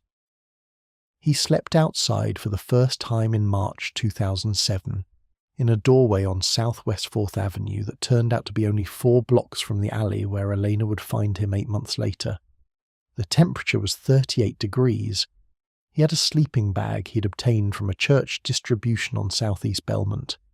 He had his hospital ID badge, expired, the photograph still clear, his name printed below it in the same institutional font as the prescription labels, in the breast pocket of the dress coat, which was the coat he'd been wearing the day he was placed on administrative leave, and which was, by March, missing both its top buttons and any remaining trace of its original colour at the collar. He kept the badge. He didn't examine why. Portland street population in 2007 had its own geography, its own social architecture, its own economy. The areas around Burnside, the waterfront, the blocks adjacent to the Central Library, these were not random encampments but organised spaces with understood boundaries and informal governance, the kind of structure that forms wherever people must survive in proximity without institutional support. Daniel moved through this geography the way he had moved through medical school, as an outsider who was admitted by competence rather than belonging, who learned the rules by watching, who was useful enough that his presence was tolerated. He had medical knowledge. On the street, medical knowledge is currency. He treated infections when he could, with supplies from a harm reduction van that came to the waterfront on Tuesday and Thursday evenings. He identified a man with appendicitis symptoms 3 months into his time on the street. Correctly, precisely. The diagnosis formed from palpation and presentation alone, without imaging, without labs, without any tool except the 20 years of clinical training still operating in the brain that the opioids were simultaneously dismantling. And the man survived because Daniel's insistence that he be taken to an ER was persistent enough that it happened. The man's name was Curtis. He was 29. He had been on the street since he was 22. After the appendicitis, he regarded Daniel with the specific loyalty that people extend to someone who has materially extended their life, and this loyalty translated into practical assistance, information about which shelters were currently functional, which outreach workers were trustworthy, which corners were safe and which weren't. It was Curtis who told Daniel about the needle exchange on Northwest Gleason, a harm reduction program run by a non-profit that operated without the sobriety requirements that most city services attach to their assistance. No drug testing, no mandatory counselling. Clean needles, naloxone kits, basic medical supplies, and a staff of outreach workers who'd been trained specifically not to require anything from the people they served except presence. Daniel began going on Wednesdays. The exchange was staffed by a rotating crew of volunteers and 2 full-time outreach coordinators. One of the coordinators, a woman named Sylvia Okafor, no relation to Ravi, the coincidence of the name noted and filed and never mentioned, had been doing street outreach in Portland for 11 years. She'd seen every version of the story that Daniel represented, including several that had ended in the alley before someone found them. She recognized the dress coat. She recognized the hospital badge. She did not comment on either. She gave him supplies. She asked no questions. She came back the following Wednesday. 3,000 miles away, in a federal courthouse in Abingdon, Virginia, Purdue Pharma was preparing to enter a guilty plea. The DOJ investigation that had been running since 2004, the one that had encountered the specific friction of Purdue's legal apparatus and slowed from urgency to process, had not stopped. It had ground forward through years of document production, depositions, and legal maneuvering, and in May 2007, Purdue Pharma LP pleaded guilty to a single federal felony charge of misbranding OxyContin with intent to defraud and mislead. 3 executives, the company's president, its top lawyer, and its former chief medical officer, pleaded guilty to misdemeanor charges of misbranding. The fine was $634.5 million. The number was announced at a press conference with the specific gravity of a number designed to sound consequential. Federal prosecutors described it as one of the largest pharmaceutical settlements in history. The company's legal team described it as a resolution that would allow Purdue to continue serving patients in need. The misdemeanor plea meant the 3 executives avoided felony convictions, avoided the specific legal consequence that would have prevented them from working in the pharmaceutical industry or being involved in programs receiving federal funding. Nobody went to prison. The $634.5 million represented, by the most conservative calculation using Purdue's own reported revenues, approximately 90 days of OxyContin sales. The drug had generated roughly $2.5 billion annually at its peak. The fine was not designed to be a deterrent. It was designed to be a resolution, a number large enough to satisfy the political requirement of consequence without being large enough to threaten the enterprise. OxyContin continued selling. The Sackler family, which owned Purdue Pharma privately, and had been withdrawing profits from the company for years, a process that accelerated dramatically after the investigation became public, as though in preparation for a settlement that would leave the company's assets diminished, while the family's personal holdings remained intact, had extracted by various legal analyses somewhere between $10 and $12 billion from the company over the years of OxyContin's operation. The exact figure was disputed in subsequent bankruptcy proceedings. The range was not disputed. Karen White learned about the guilty plea from a news alert on her phone, sitting in her car in the parking lot of the New Jersey consulting firm, where she had been working for 6 years. She had called the Washington lawyer 4 months after their initial conversation in 2004 and had provided him with copies of the 3 internal memos, the ones she had stored under her grandmother's pierogi recipe. A False Claims Act case had been filed under seal, meaning it was not publicly visible, and had been moving through the legal system in parallel with the DOJ criminal investigation. The False Claims Act case was eventually resolved as part of the broader settlement. Karen's contribution was acknowledged in the legal proceedings. She received a whistleblower payment, a percentage of the government's recovery from the civil component of the case. The amount was not disclosed publicly. She signed a confidentiality agreement. She continued working in New Jersey. Her 3 internal memos, the ones that had documented an unmistakable safety signal in Purdue's own adverse event data, as early as 2001, 6 years before the guilty plea, were entered into the court record. They were available to anyone who requested the public case documents. They were not covered by any major news outlet. The coverage of the settlement focused on the dollar figure, the guilty plea, the absence of prison sentences. The memos sat in the court record, available and unread, like a door that no one tried. Back in Portland, the summer of 2007 moved through its particular rhythm of grey mornings and brief afternoons. Daniel had been on the street for 5 months.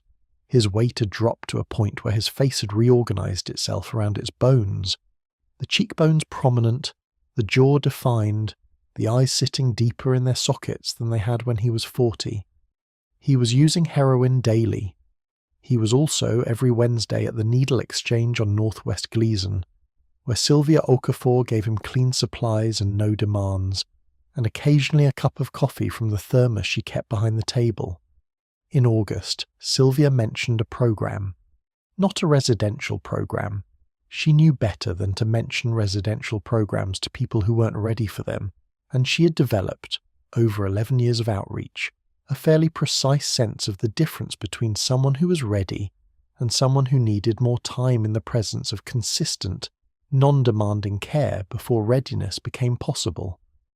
What she mentioned was a healthcare worker support group that met on Thursday evenings at a church on Northwest 23rd, specifically for people with medical or clinical backgrounds who were experiencing homelessness or substance use, a population specific enough that the group rarely had more than 8 people, but consistent enough that it had been running for 3 years. Daniel went the following Thursday. He came back the Thursday after that. He kept coming back. The group was not a treatment program. It had no clinical requirements, no sobriety monitoring, no attendance records. It was 8 people in folding chairs in a church basement, most of them carrying the specific kind of professional shame that comes from falling from a height that most people never reach. The particular weight of having been trusted with lives and then losing the ability to trust yourself. A former ER physician, 2 nurses, a pharmacist who had lost his license the previous year, a dentist. They talked. Daniel mostly listened. But he came back every Thursday. And that, in the specific arithmetic of recovery. Not a straight line, not a clean narrative, but an accumulation of small consistencies that eventually build enough structure to support something larger, was the beginning of something, even if no one in the room, including Daniel, could have identified it as that at the time. September arrived. October. The weather changed in the way Portland's weather changes in fall. Not dramatically, not a single cold day, but a gradual pressure, the temperature dropping 2 degrees every week, the rain becoming more frequent and less apologetic. Daniel was in the alley behind the convenience store on Southwest 4th Avenue on a night in November, when the temperature was 34 degrees and the rain had been falling since noon, and the sleeping bag he'd been given by the church distribution on Southeast Belmont had developed a tear along the bottom seam that let the cold in faster than his body could generate heat to replace it. He used that night. He used more than he intended. He used the amount that a brain calculates when it is trying to generate warmth from chemistry, because the environment has made warmth from any other source temporarily unavailable. He lost consciousness at some point after midnight. He was lying on his side, which was the position that would later matter, between the dumpster and the back wall in a gap barely wide enough for a shopping cart, when a call came in to Portland Dispatch at 4:17 in the morning. The woman who took the call logged it and dispatched a unit. The unit was Elena Vasquez, And here is what the story has not yet said about that night. The piece that the opening scene didn't include because it belonged here, at the resolution, where things become visible that couldn't be visible at the beginning. Elena Vasquez had administered naloxone to 47 people in 6 years of emergency work. 47 reversals. She knew the statistics. That naloxone reversal was not recovery. That the majority of people reversed would use again within days. That the intervention she provided in alleys and doorways and shelter bathrooms was a bridge to a possibility, not a guarantee of anything. She knew all of that. She sat with Daniel in the ambulance anyway, holding the surgeon's hand because the knowledge of what was statistically likely had never once been sufficient reason not to do the thing that was immediately possible. At the hospital, Daniel was treated for opioid overdose and mild hypothermia. He was medically stable within 4 hours. A social worker conducted an intake assessment. The assessment identified him as a candidate for a specific program, the Oregon Physicians Health Program's re-entry track, a pathway designed for physicians who had lost licensure and were seeking to rebuild, which offered structured support without the prerequisite of an active license or active employment. The program had 12 slots. It was funded by a combination of medical society dues and a state grant that was renewed annually and had been nearly cut twice in the past 3 years for budgetary reasons. It was not widely advertised because the medical community's discomfort with physician addiction meant that visibility created as many problems as it solved. 11 of the 12 slots were occupied. 1 was open.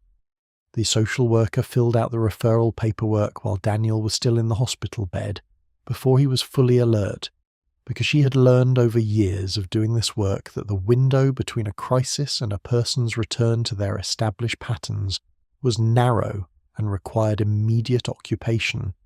She filed the referral at 7:45 in the morning. The program coordinator called the hospital at 9. Daniel was transferred directly to the program's intake facility without returning to the street.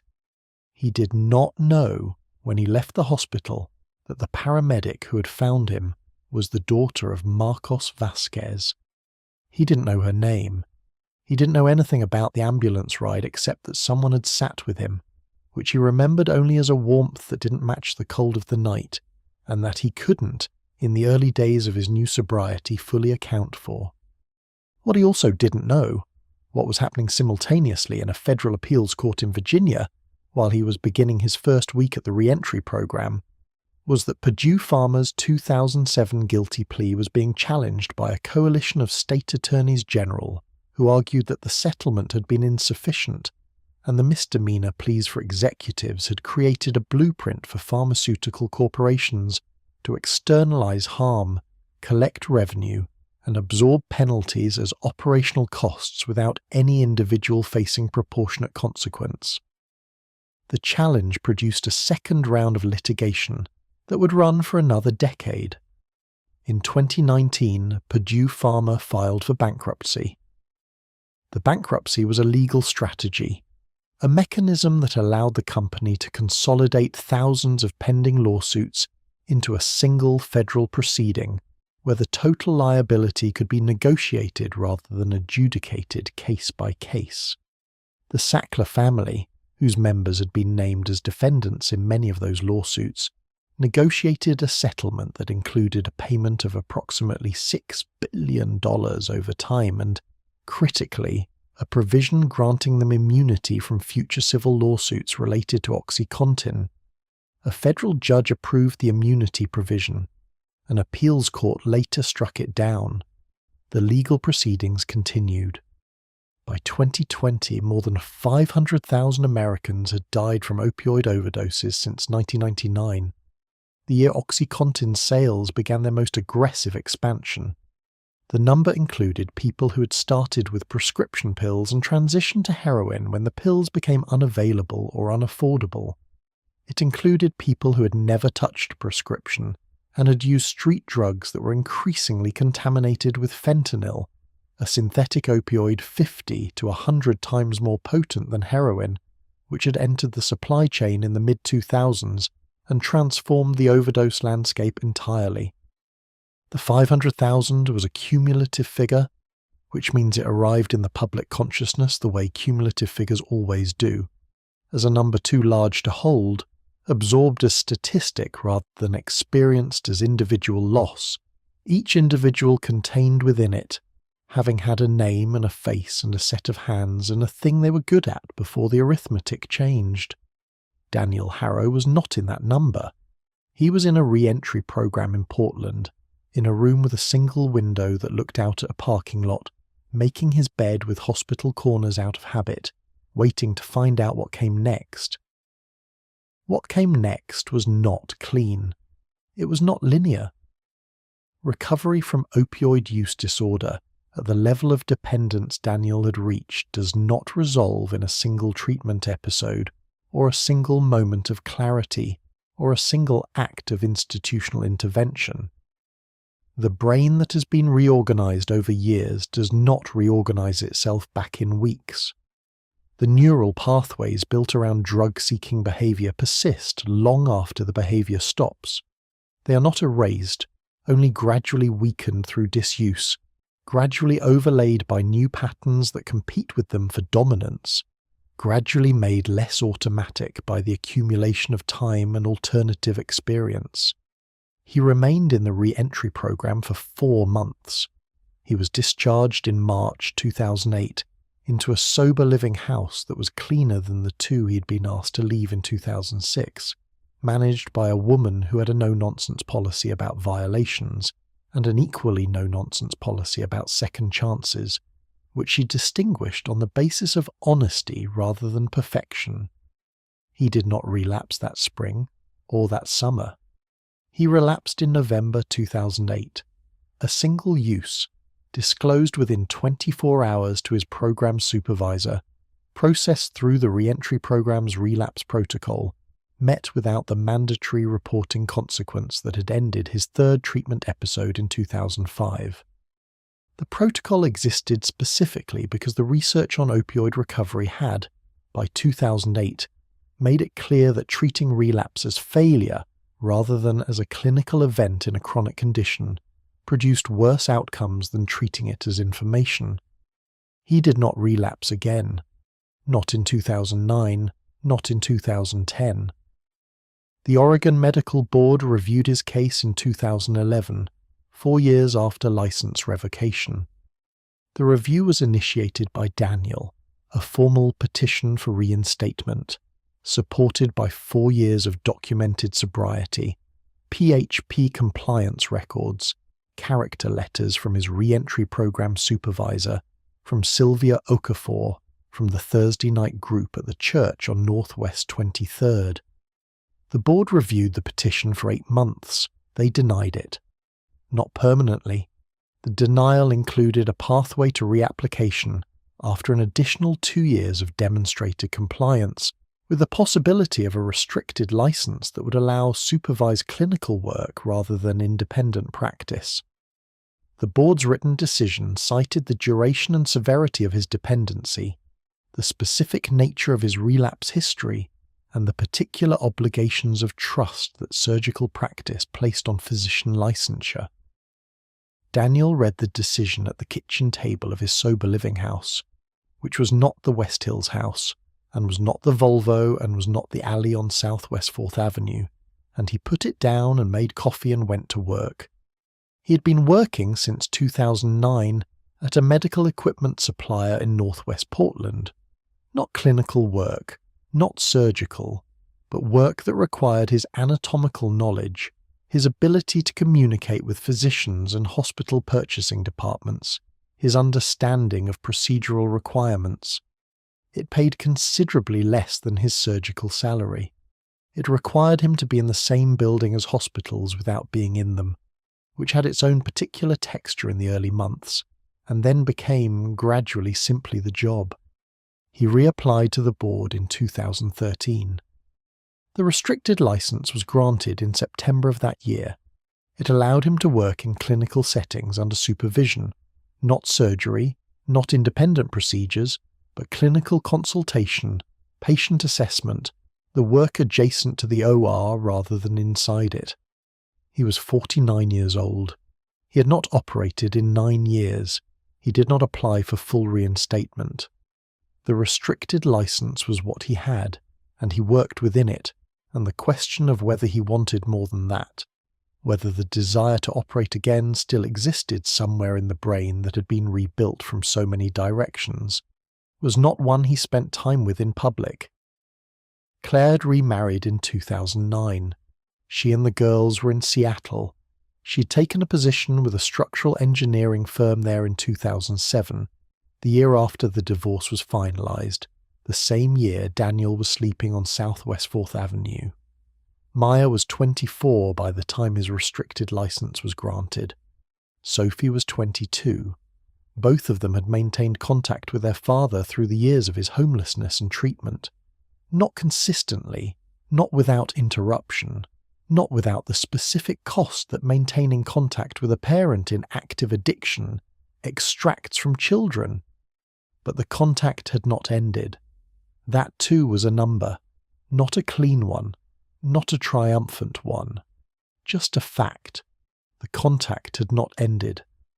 And somewhere in a federal storage archive in Virginia, 3 memos written by a woman named Karen White in 2001 sat in a court record that anyone could request, and almost no one had, describing an unmistakable safety signal in data that a company had collected and suppressed while people were dying, describing it in the careful, precise language of someone who had done her job correctly and then watched her work disappear into a file labelled with her grandmother's recipe, and waited. The waiting had an end. It just didn't look like the end anyone had imagined. OxyContin was still being prescribed. Elena Vasquez thought about that night for years. Not every day. Not with the consuming frequency of trauma, which it wasn't. She had seen worse, technically, in 6 years of emergency work. Scenes with more blood and more finality and less ambiguity about outcome.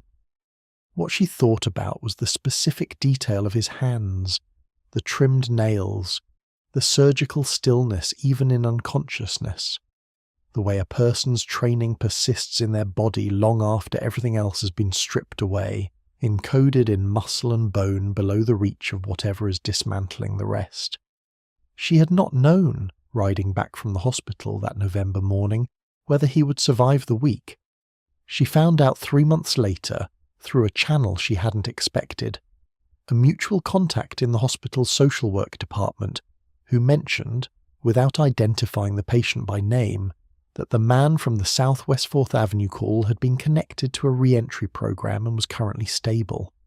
The social worker didn't know Elena had any personal connection to the case.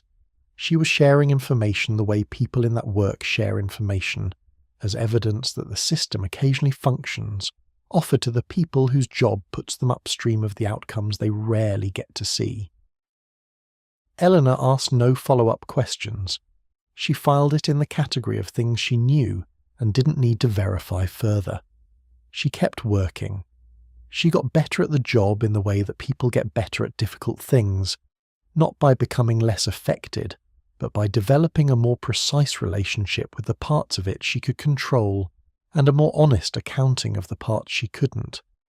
She administered naloxone to her 48th person in December, her 53rd in February, her 71st by the following fall. She kept count without knowing exactly why she kept count, the number sitting in some private register alongside her father's name and the date of his surgery and the surgeon who had performed it. In 2013, she read a piece in a local alternative newspaper about physician recovery programs in Oregon. The article was about the re-entry track, the program Daniel had entered through the hospital's referral in November 2007. It quoted, without naming him, a participant who described the experience of losing a medical license to addiction and spending time homeless in Portland. The quote was 4 sentences. It described the Thursday night group at the church on Northwest 23rd as the first place he had sat in a room where his professional identity and his addiction existed simultaneously, without one cancelling the other. She read it twice. She didn't know for certain it was him. She had no way to verify it. She clipped the article and put it in the same drawer where she kept her father's discharge summary from 1998, a document she had never looked at more than twice but had also never thrown away, because some things are kept not for reference but for weight. What she didn't know in 2013, what she learned only much later through a conversation she hadn't sought, was what had happened in the minutes after she left Daniel's hospital room that November morning in 2007. He had been awake for perhaps 20 minutes when she left, minimally alert, processing light before language. But the warmth he remembered from the ambulance, the presence that didn't fit the cold of the night, had registered somewhere below consciousness, the way certain sensory memories encode more deeply than deliberate ones. He had asked the nurse, when he was coherent enough to form the question, who the paramedic had been on his call. The nurse didn't know. Paramedic crews weren't documented in hospital intake records at that time. Their reports went into a separate system that didn't cross-reference with patient records automatically. He didn't find out until 2016. By then, Daniel had been working at the Needle Exchange on Northwest Gleason for 2 years, not as a recipient of services, but as a volunteer, and then as a part-time outreach coordinator, a role created when Sylvia Okafor moved into program management and needed someone to fill the Wednesday and Friday shifts who knew both the clinical dimensions of what they were looking at and the street dimensions of what they were working with. Daniel had both kinds of knowledge. He was, in the specific economy of that work, exactly the right person. He'd been standing at the exchange table on a Wednesday afternoon in April 2016, when a woman walked up who was not there for services. She was too steady, too equipped, in paramedic gear with a city ID clipped to her jacket.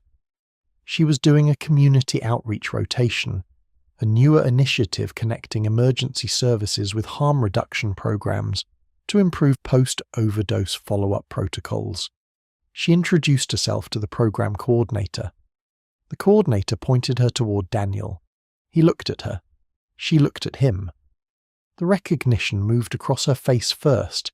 She'd seen his face in a newspaper photograph, in her father's cardiologist's office, in the specific archive of memory that stores images attached to high emotional weight.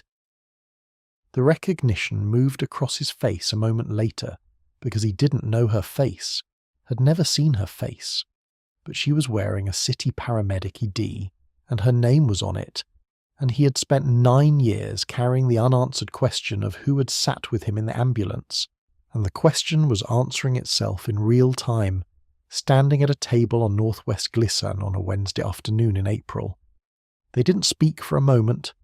Then she extended her hand. The professional gesture, the outreach rotation introduction, the thing the moment called for, that was also the right thing regardless of what the moment contained. He shook it. His hand was steady. It had always been steady. She told him her father was still working, still an electrician, still alive. He nodded. He knew how to receive information about outcomes. He had done it for 20 years from the other side of a waiting room. He knew what it cost to say it and what it cost to hear it, and he held both at the same time without speaking. They talked for 40 minutes about the follow-up protocol, about what happened to people after a naloxone reversal, which exits the body in 90 minutes and leaves the person exactly where they were before, dependent in withdrawal, without any of the conditions that would need to change for the reversal to mean something durable, about what harm reduction could offer in that window and what it couldn't, about the gap between intervention and recovery, and how long people lived in that gap and what it required of the people who worked in it. Daniel had particular things to say about the gap. He had lived in it for years. Eleanor had particular things to say about what happens after the ambulance. She'd been thinking about it for 9 years. The outreach rotation produced a formal protocol between the city's emergency services division and 3 harm reduction organizations, including the exchange on Northwest Gleason. The protocol was piloted in 2017 and became standard in 2019. It generated, in its first 2 years of full implementation, a measurable increase in the percentage of post-reversal patients who made contact with harm reduction services within 72 hours. Not dramatic, not the kind of number that makes headlines, but real, documented, expressed in specific people who received follow-up rather than disappearing back into the gap. The protocol had Daniel's fingerprints on it, along with Elena's, along with those of a dozen other people whose names appear in the working group documentation filed with the city's health bureau. It was not named after anyone. It was a process, not a monument. Now return to the alley. 4:17 in the morning, November. Elena's pen light. The pupil contracting to a point. The hands that didn't fit the context. Clean nails, surgical stillness, the persistence of training in a body from which almost everything else had been taken. The naloxone administered. The slow return to the surface. His eyes opening and finding her face and finding, in whatever processing was available to him in that moment, no recognition, because he didn't know her yet. She knew him. She had known him since she was 14 years old, and sitting in a hospital waiting room that smelled like burnt coffee and industrial carpet. She held his hand in the ambulance not because she knew it would matter. She had no certainty of that. Had administered the same intervention to 71 people before him, and would to many more after, but because it was the immediate thing, and the immediate thing was all that was available. That is the whole of it, and also not the whole of it. Because what runs underneath this story, beneath Daniel's 14 notebooks and Claire's engineering handwriting, and Karen White's grandmother's pierogi recipe, and Patricia Nguyen's protocol that had never been applied, and the $634.5 million that represented 90 days of revenue, and the 412 procedures performed by 4 surgeons whose dependencies the institution had calculated it could not afford to see. What runs underneath all of it is a system, not conspiracy, not a simple villain and a clear victim and a lesson that resolves into policy. A system which is different and harder and more durable than any of those things. A system in which a pharmaceutical company identified a market, manufactured a safety claim, purchased the professional infrastructure to distribute that claim, and generated enough revenue to absorb the legal consequences of the claim being false. A system in which a hospital's protection protocols existed on paper and nowhere else because the financial logic of application was never favourable. A system in which a pharmacist's report sat unacknowledged for 6 weeks, in which a database administrator's flag was filed and forgotten, in which 3 memos written by a woman who was doing her job correctly were buried under a recipe name on a personal hard drive while the drug those memos documented kept selling. The system did not target Daniel Harrow. It didn't need to.